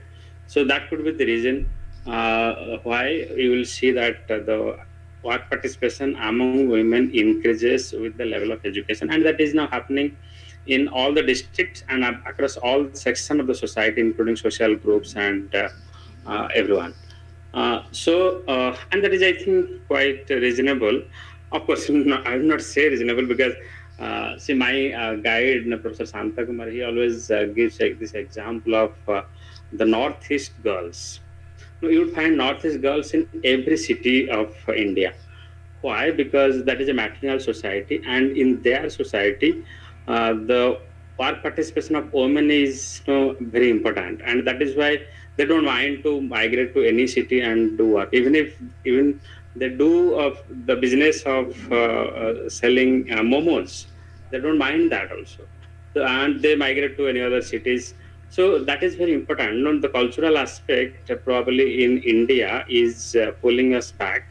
And when we look at the women, the employment of the women, we only see that if my wife will be employed, then she should be again that male ego is there, that is working. But then if at all she works, then she has to stay with the husband, and then again there are so many other social conditions. But it is not like that in case of Northeast. So that cultural thing has to happen. And then along with that, education also plays very important role. So if you look at the quality, the type of education that we are providing to the girl children, probably there is a difference. You'll find in the technical education, now also the participation of girl is very, very less. Look at IITs. Even in my institute, Niger, the percentage of girls is very, very less. And why? It is not that they are not talented. In fact, in the 10th class result, we see most of the girls, we see the headline, the girls outshine the boys. But when it comes to the technical education, the parents do not want to spend a lot of money for the technical education of the girls. So that is why they are not in the IIT. That's why they are not in Niger or any technical education. If they get technical education, I'm sure they will go for a job. Even they will not mind to go for a diverse. See, I'm not saying that diverse is good or bad, but they focus upon the employment. Because if somebody has taken a loan or spent say 10 lakh rupees to get some education, they will never compromise on that. They will definitely take up the job. But now since they are focusing on the general education, and probably that is reflected, that shows also the mindset of our parents that we do not want to spend a lot of money for our children. So a lot of changes has to happen, and of course there are a lot of government policies. We can see. So probably our intention is good, but that is still not translating into action. Now coming to again Odisha, since we're focusing on this employment thing, like in fact I like that Peter thing. See, why can't we have a lot of branding things? So, for example, okay, let me tell very clearly that I had written an article in 33, and I have been talking about this at different forums. just to say, think that no, just to basically push my idea if somebody likes at all.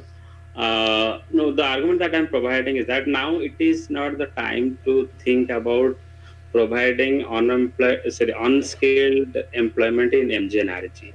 Now, most of the people have become educated, at least they have a certificate, whether they have a skill or not, that doesn't matter, but they have a certificate. Now, in India, we are also providing a lot of training under skill development mission. And if we do some independent analysis, there is no coordination in that skill development mission. And that is why people just go there because some engineering college is running some training program just to get some money. Some people get some employment, but definitely large part, proportion of these skilled people are not getting any employment. Now, to provide them employment, okay, then we have so many engineering colleges we have opened, so they have some level of understanding, and if you provide some additional training, they can be provided gainful employment. Okay, now coming to the employment model that I'm providing now, MGNRGs will not be a good way of providing employment. Why? Because we want to now everyone is looking for some skilled employment, semi-skilled at least. No, if people are willing to take up the job of driver of a JCB machine, but they don't want to dig soil, and that is quite understandable. Who wants to carry soil on his head? And so we should not blame that people are not willing to work in MGNRG. We should not blame at all. So now we should go one step ahead. Now, okay, there was a time when we provided employment under unskilled work and under MGNRG, but now we should think to provide semi-skilled employment. How? Now I'm thinking that in every panchayat we should have a village enterprise in every panchayat, and that is not very costly. For that, first of all, government has to create a cluster, follow a cluster approach. We can see like who is district to focus on what all things. So, for example, Koraput, we have so much of say paddy, and they are producing so many crops without any fertilizer, pesticide. Similarly, we have Kandhamal Haldi. Then we have some district who can produce this leaf plates. So no, these are all traditional things, not so much value added. But then we can think of value added products like say. Now, I am getting information that there is a huge demand for our dry fish in the international market. But since our dry fish quality is not that maintained, we are not maintaining that hygienic practice, we are not able to sell that in the international market. So, similarly, like my previous speaker was telling that, selling our handicrafts in the international market, we have probably not explored that. Similarly, whatever products we are importing from China, I think all that can be produced at village level. We don't need a mega industry. We don't need any engineer from IIT or IIM Ahmedabad MBA graduate. So these people who have got simple engineering degrees from local colleges and with some skill, they can do all these things. Now for that, okay, again to how to go open one enterprise in every panchayat. I was providing a model that it should not be completely government sponsored program, because we have seen Mudra Yojana or many other loan schemes where people take the money and they don't repay. So that will not really work also. Only a few people will take up that and then they will be success, but then 90% cases they take the money and never repay. That only adds to the bad loan. So what we can do is, see, for every panchayat, suppose in Odisha we have about 7,500 panchayats, about approximately 7,000 panchayats, and then in every panchayat, government gives say 25 lakh rupees. State government will give 25 lakh rupees, and then rest 25 lakh will be generated from that panchayat itself as the shareholders. Now, and in every panchayat now we have some rich people who can invest 1 lakh rupees, 2 lakh rupees. So we get 25 shareholders, and now they invest 25 lakh rupees. So total capital becomes 50 lakh. Now with that amount, now panchayat provides free land. So on that, now we can have a building, and there we start something like somebody was telling, say we start a pitha bhandar somewhere. Somewhere we start a sambalpuri sari thing. Somewhere we start some other enterprise like say leaf plate processing unit. So then haldi processing unit with certification that this is organic, and then we make all the disclosures. So if you make that, and then so once we start this units, we can have again marketing units. Suppose we have 314 blocks. Now in every block, we have say suppose something like 10 to 12 panchayats and or 20 panchayats, and then in every panchayat, okay, so out of 20 panchayats, say 18 panchayats will focus on production, but 2 panchayats will focus only on marketing. So they will not do anything. They will only collect the products and sell it in the national market or state market. Now then for that we have to have a state sponsored online platform, or even it can be given to the privatized market platforms like Amazon also. They can be linked to these units, and so that is sold in the market. And wherever there is a skill deficit, now we can align all these skill development missions of Government of India or Government of Odisha to these units. Now again, these units will be okay. So who will get employment? The people from that panchayat will get the employment. Why? Because with less wage they can all work, because their cost of living will be less. They don't have to pay any house rent. They come from their village and work in the unit. And now again, board of directors. Now the sarpanch, BDO, and the investors. Whoever has invested 1 lakh will be in the board of directors. They will decide what will happen, and that will be a registered company. So all panchayats, village enterprise will be a registered unit. And I think this is a doable model. And see, if we are thinking about Atmanirbhar Bharat, I think this is the only way you can do. Whatever China is exporting to the world is produced in the village, not actually in very big industry. Of course, they have big industries. I am not denying that fact. But they are producing quite a lot of things at village level. And even Kerala now is starting that Kudumbasri.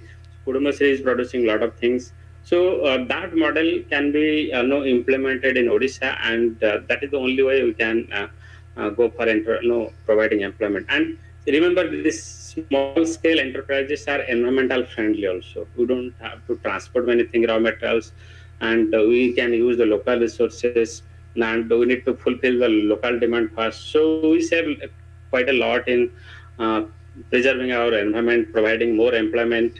Then we do not have to look for a huge amount of profit, because local cost can be okay. First of all, local people are employed, so we can provide low wage also, and they'll be happy, because you don't need actually a very high wage, because your cost of living is already low. You are living in your own home.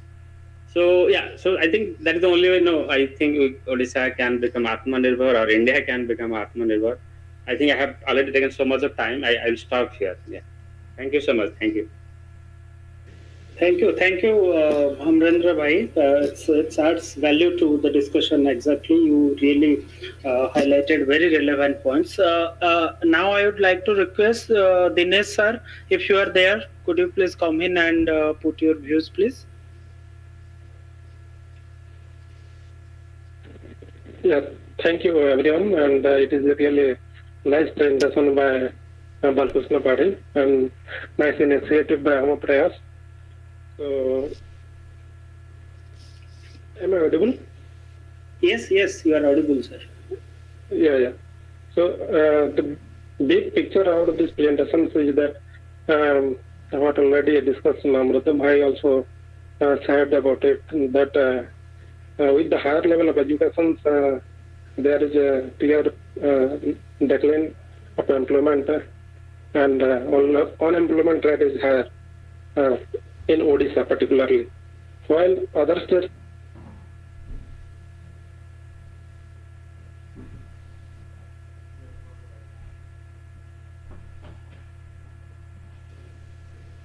I think he has been disconnected due to network problem. Once he comes back, we'll ask him to rejoin. Sarveswar, if you are there, could you please come in? Yes, sir. Myself Yes, audible? please. Yes. Thank you. Good afternoon, everybody. It's a very nice presentation, and let me congratulate Amaprayas team, and also congratulate my friend Balakrushna, who is eminent in his field of employment, migrations, and other poverty. But let me submit my view that I feel that there are some other person in this group also. They are very much they have expertise. Like I know someone, Dr. Motilal Muhammad is also there.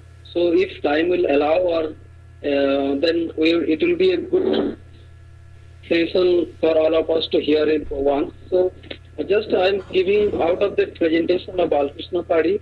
Let me put two important my concern.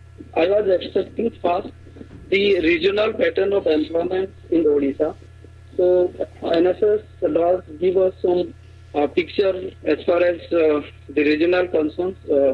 So that has been lacked, and the most important other parts of the lecture that I am expecting from Balakrushna is that what is the rural-urban story so far as the unemployment is concerned? Because in one case, the agricultural activity in rural area has drastically decelerating.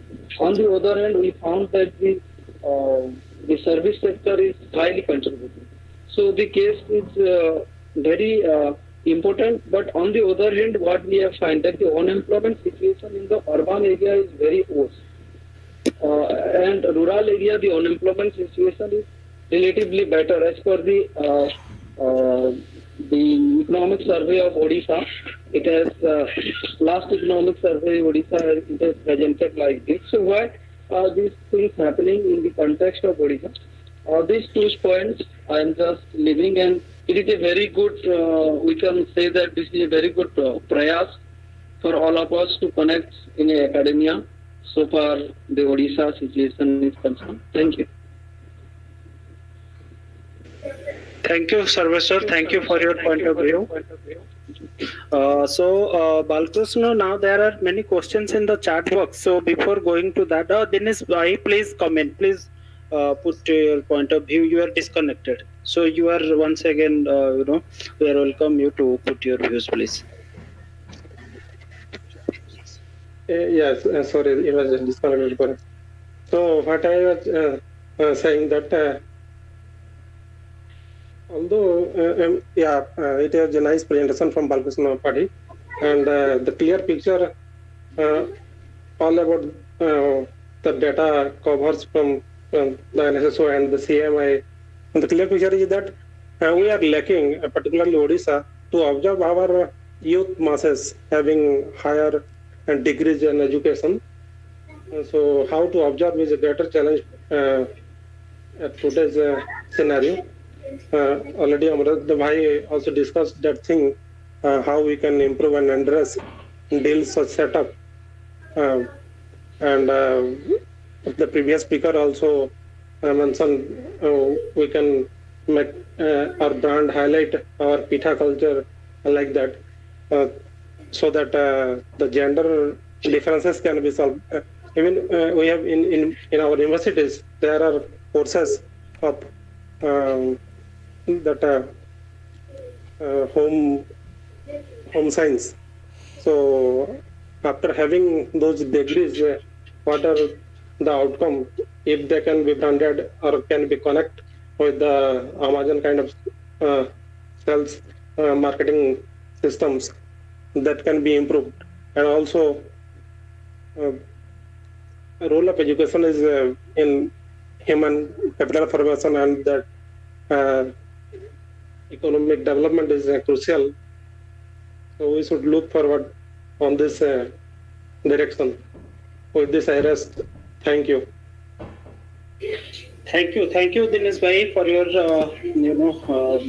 inputs. And now I would request Deepak, if you could have 2 to 3 minutes. You have worked in your practical experience. Then we'll go for question answer session. There are 4-5 questions. So how do you visualize the employment opportunity that has already been discussed, and what are the plans that you could actually focus a bit? Thank you, Vikas bhai, and thank you, Balakrushna Padhi and other speakers, eminent speakers. Actually, I have not done any research in Odisha, but I have some observations which I can share, and also I have some clarification. If Balakrushna also can clarify those doubts.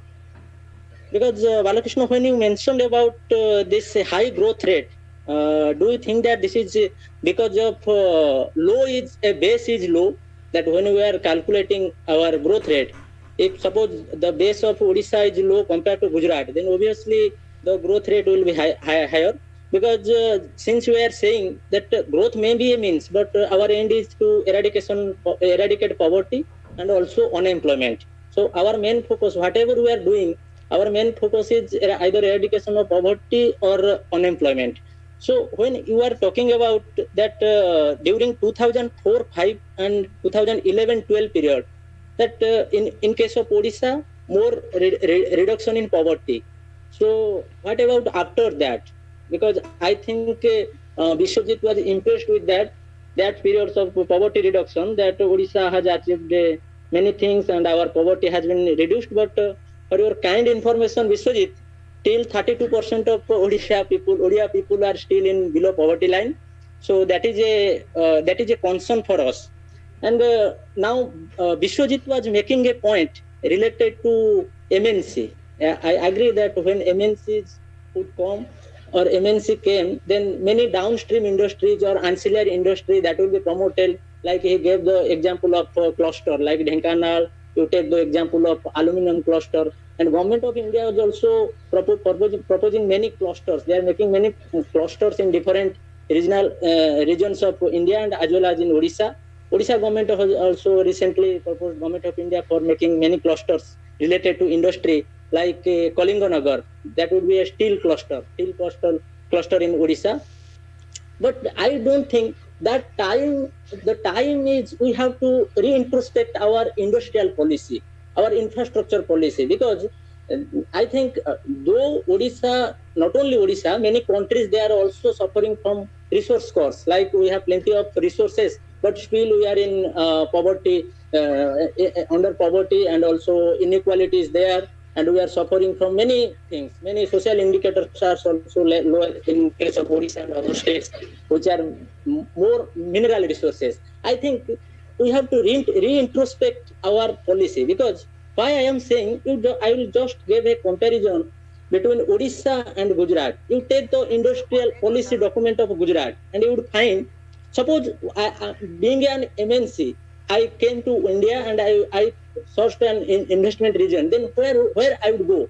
Whether I would go to Odisha or Gujarat. If Gujarat government is giving me 90% of net state GST free for next 10 years, whether I am a big industry or I am an MSME or I am a large or small industry, if 90% of net GST would be given by Gujarat government, as compared to just 50% or 75% of net GST only for next 5 years, and if I belong to either MSME or any priority sector, then automatically, being a heavy industry or MNC, I would go to Gujarat.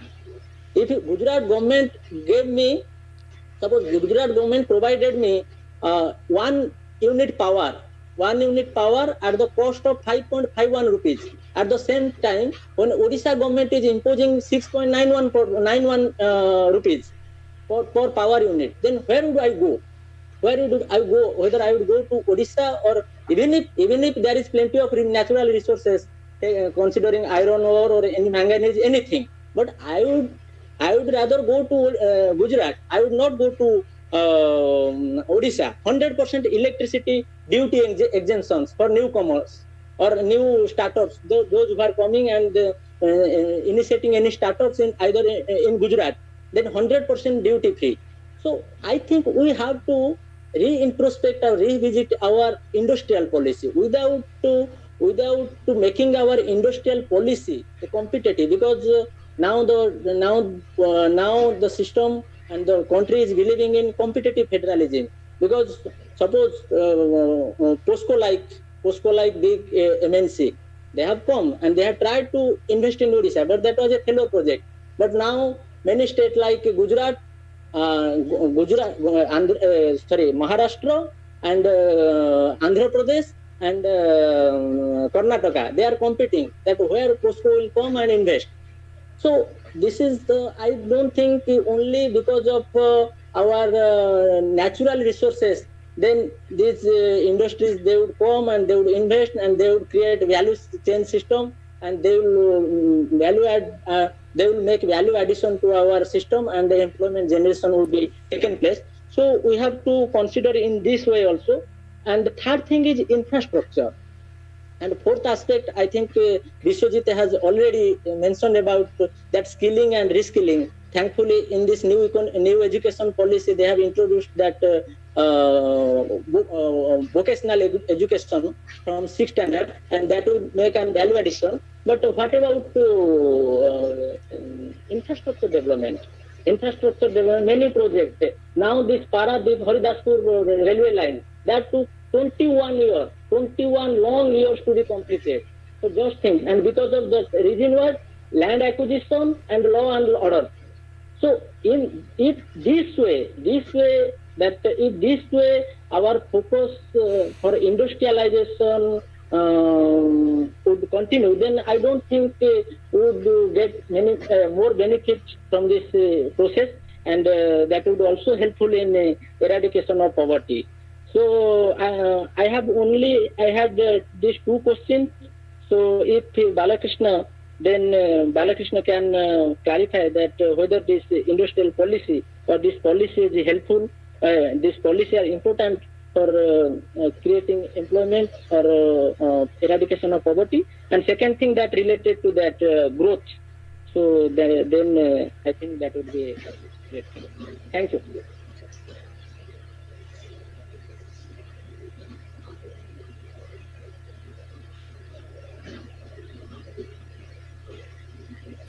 Yes, BK, you please go ahead with the question answers. Okay. So thank you, Vikas bhai, and thank you all the everyone, Amarendra bhai, Deepak bhai, and everyone for their remarks as well as their suggestions as well as their questions. So to begin with, actually I completely agree with the past discussion.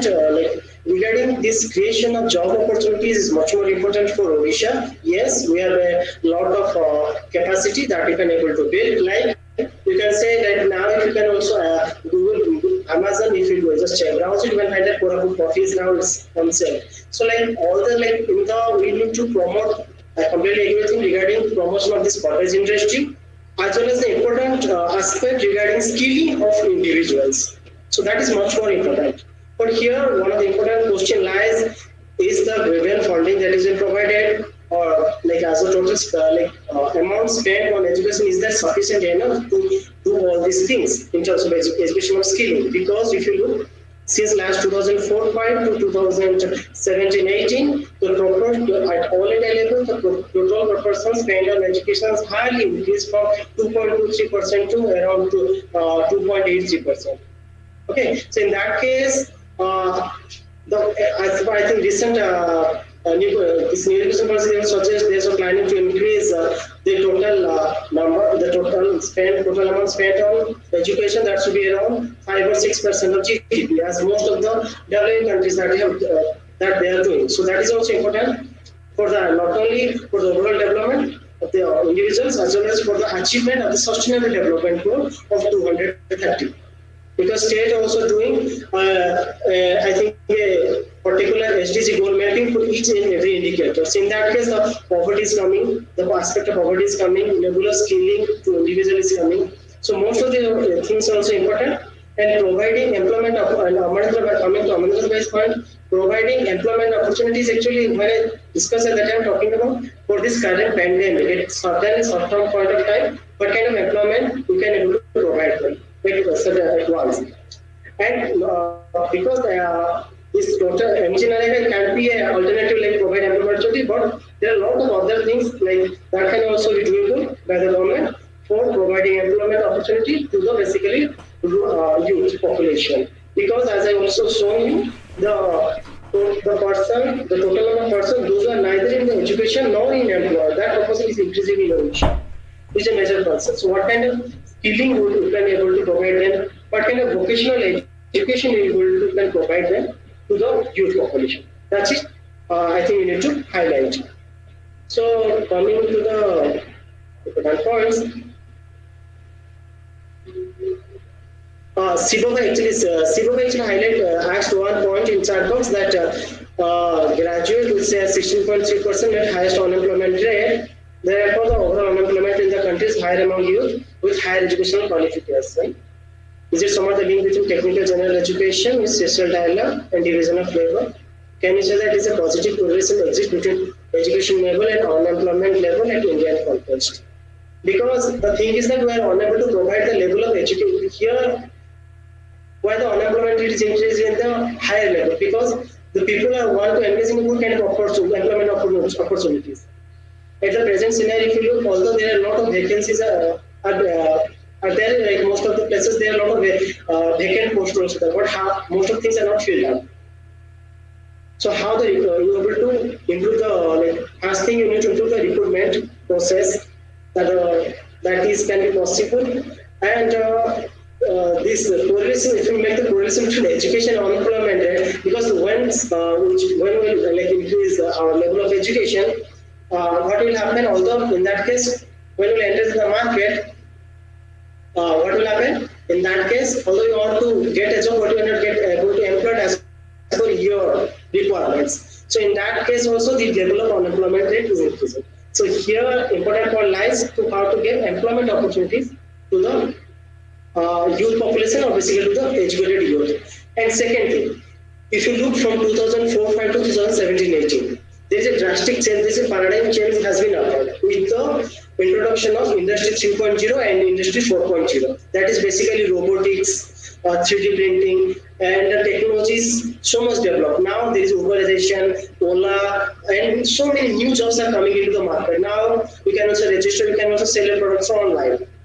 So, and the past actually the river, he has also says very important point regarding entrepreneurship. So those kind of I think things can be highlighted in a better way. Next point is about Dhirendra Sahu, who is to blame the current situation of migrant workers living cities all around India to their hometown. This thing is basically because the lockdown has happened within a very short point of time, all the people got to move from their one place to their their hometown. So that is one of the important, because if there's some other kind of alternative or a proper policy can have been formulated, I think we don't have that kind of migration problem or that we are finding at recent period. So the here important thing is lies here to how to provide proper facilities to the the migrant workers in their home, in the particular place they are situated. So they don't find any difficulty further, because in most, if you look, take a case of example of Maharashtra, Kerala, Punjab, in most of the places their economy mostly depends on the migrant workers. So once they will come and they will not go with a reverse migration occur in the particular place, they will find the problem. So here important point lies, how can you able to provide employment opportunities, how can able to provide social security measures those who are already in the particular place they are working on. So Pradeep Kumar Sai actually asked, employment to formal sector is not possible, balancing entitlement to informal sector is possible. So here, why the formal sector is not increasing? Because the major problem lies here, the aspect of job contract and social security is not increasing over the point of time. Because once the job contract as well as the social security measures you can able to provide to the particular individuals, in that case you can able to improvise the formalization sector. Next aspect, there are a lot of things that can be done for the informal sector, and the government of India, I think in 2009 they have done a comprehensive study, NCUS, the National Council for Unorganized Survey. They have done an extensive survey. There they have highlighted most of the things, how to provide the informal sector employment and how the informal sector is functioning. So those things can be highlighted further. So another question asked by Triveni, can you please elaborate the concept of informal sector and informal worker? So okay, the notion of informal sector and informal worker has been drawn as per the NCUS definition that is provided at the moment. So here by informal sector, I mean that thing has been classified based on the type of enterprise as well as the number of workers they work in that enterprise. It means, let's say, if the enterprise is in the government as well as the public sector, with any kind of, whether more than 10 or above 10 or more than 20 workers. That is called as the formal sector, and cooperatives with more than 10 workers, and the first is a proprietary and partnership with more than 10 workers. If it is less than 10 and more, then it will count as the informal sector. When all other category like household enterprises, those things will come under informal sector criteria. Informal worker, when discussing, the informal worker has been defined as per the definition of the NCS also, that is all the agriculture workers has included in the informal sector. The formal workers included particularly those workers having a job contract, that is first criteria. Second, that if they either self-employed or the employer having the code 11 and 21, and if they in the cooperative and more than 20 workers are there, then only they will include in the formal worker. So this is the basic difference between formal informal sector and formal informal worker. So the formal informal worker either can be defined for the job contract basis or through social security basis. It depends upon the objective of the researcher. Based on that can be analyzed. So coming to, because last week Deepak has pointed out so many interesting points.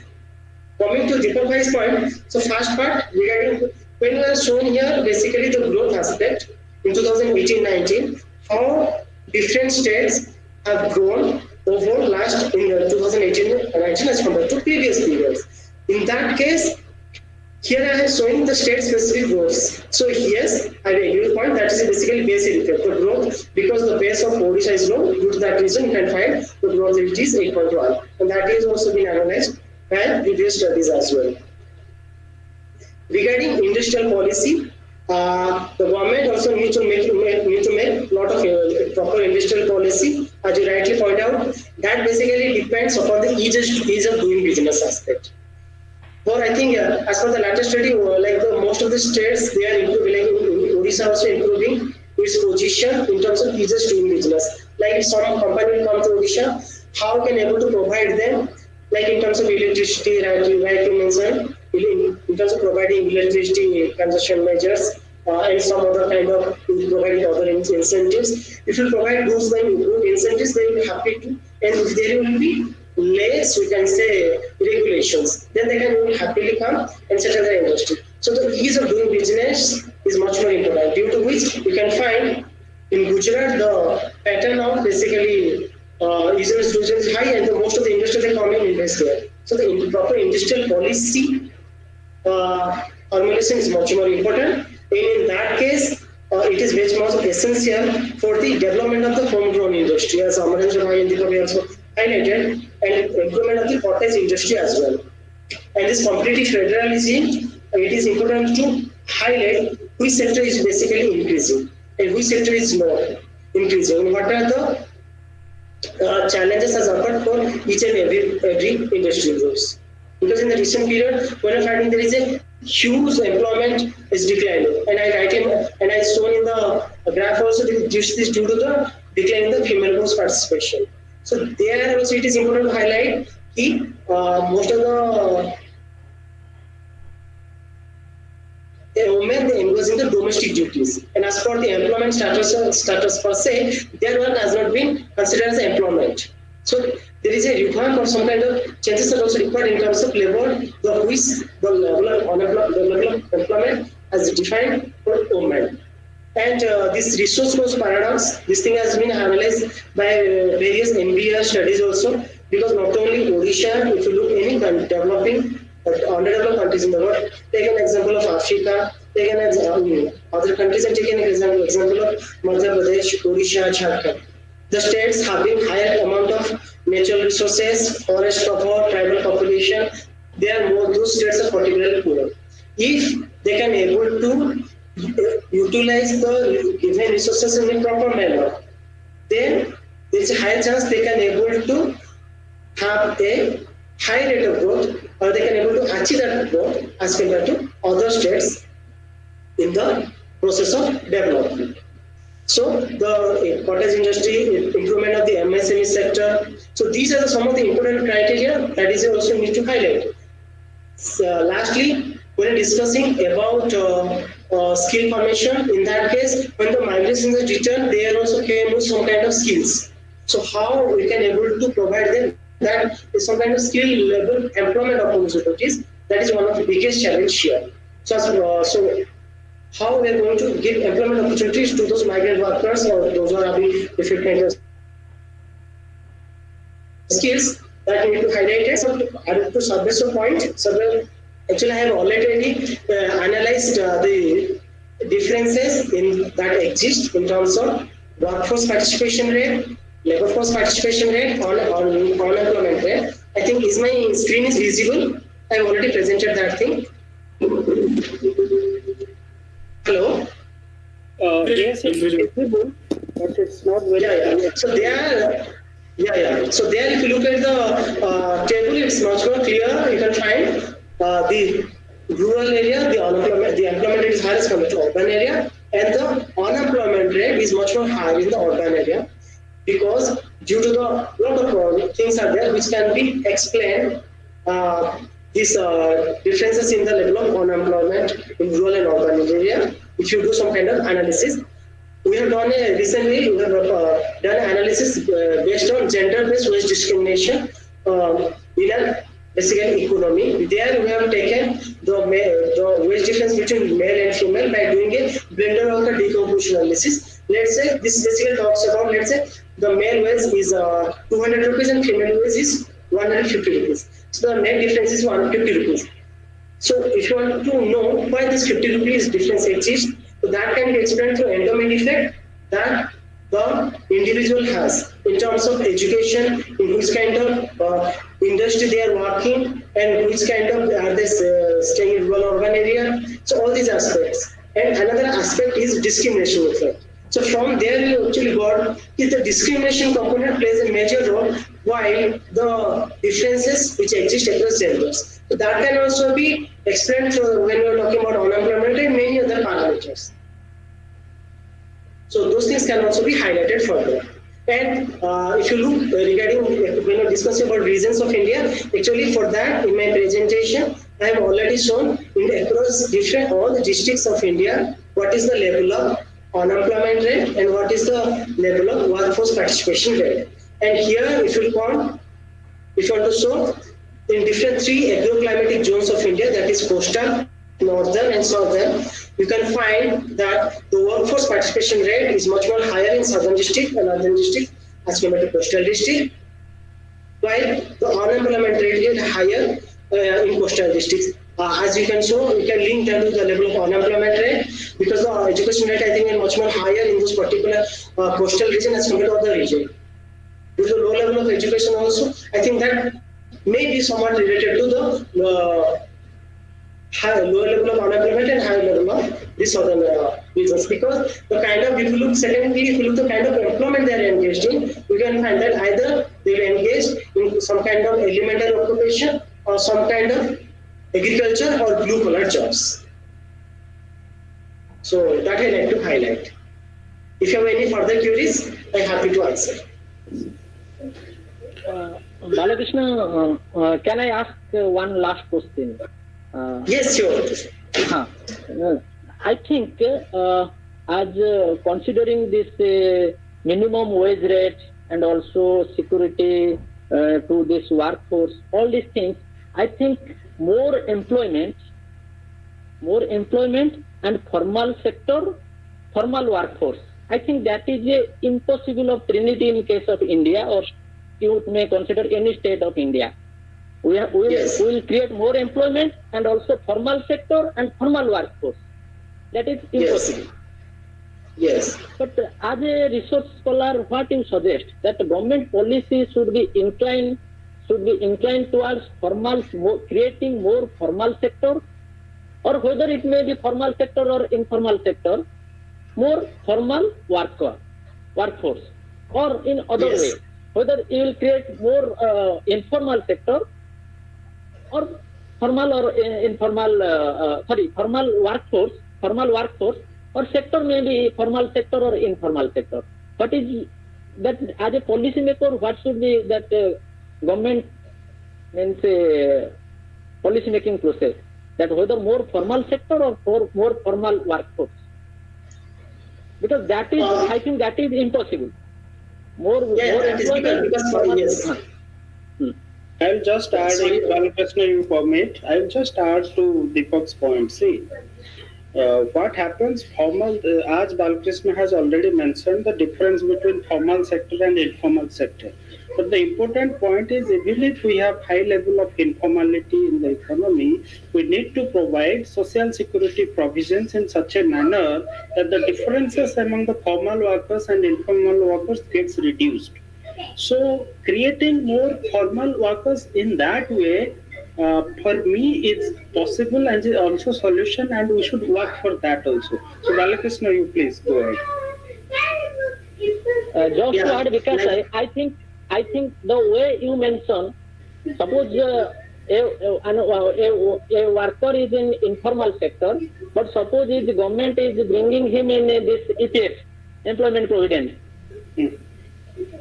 then I think formal in that direction we are tending towards that direction. But my question is, if we are tending towards that direction, is it possible to make create more employment? Because my objective is creating more employment generation.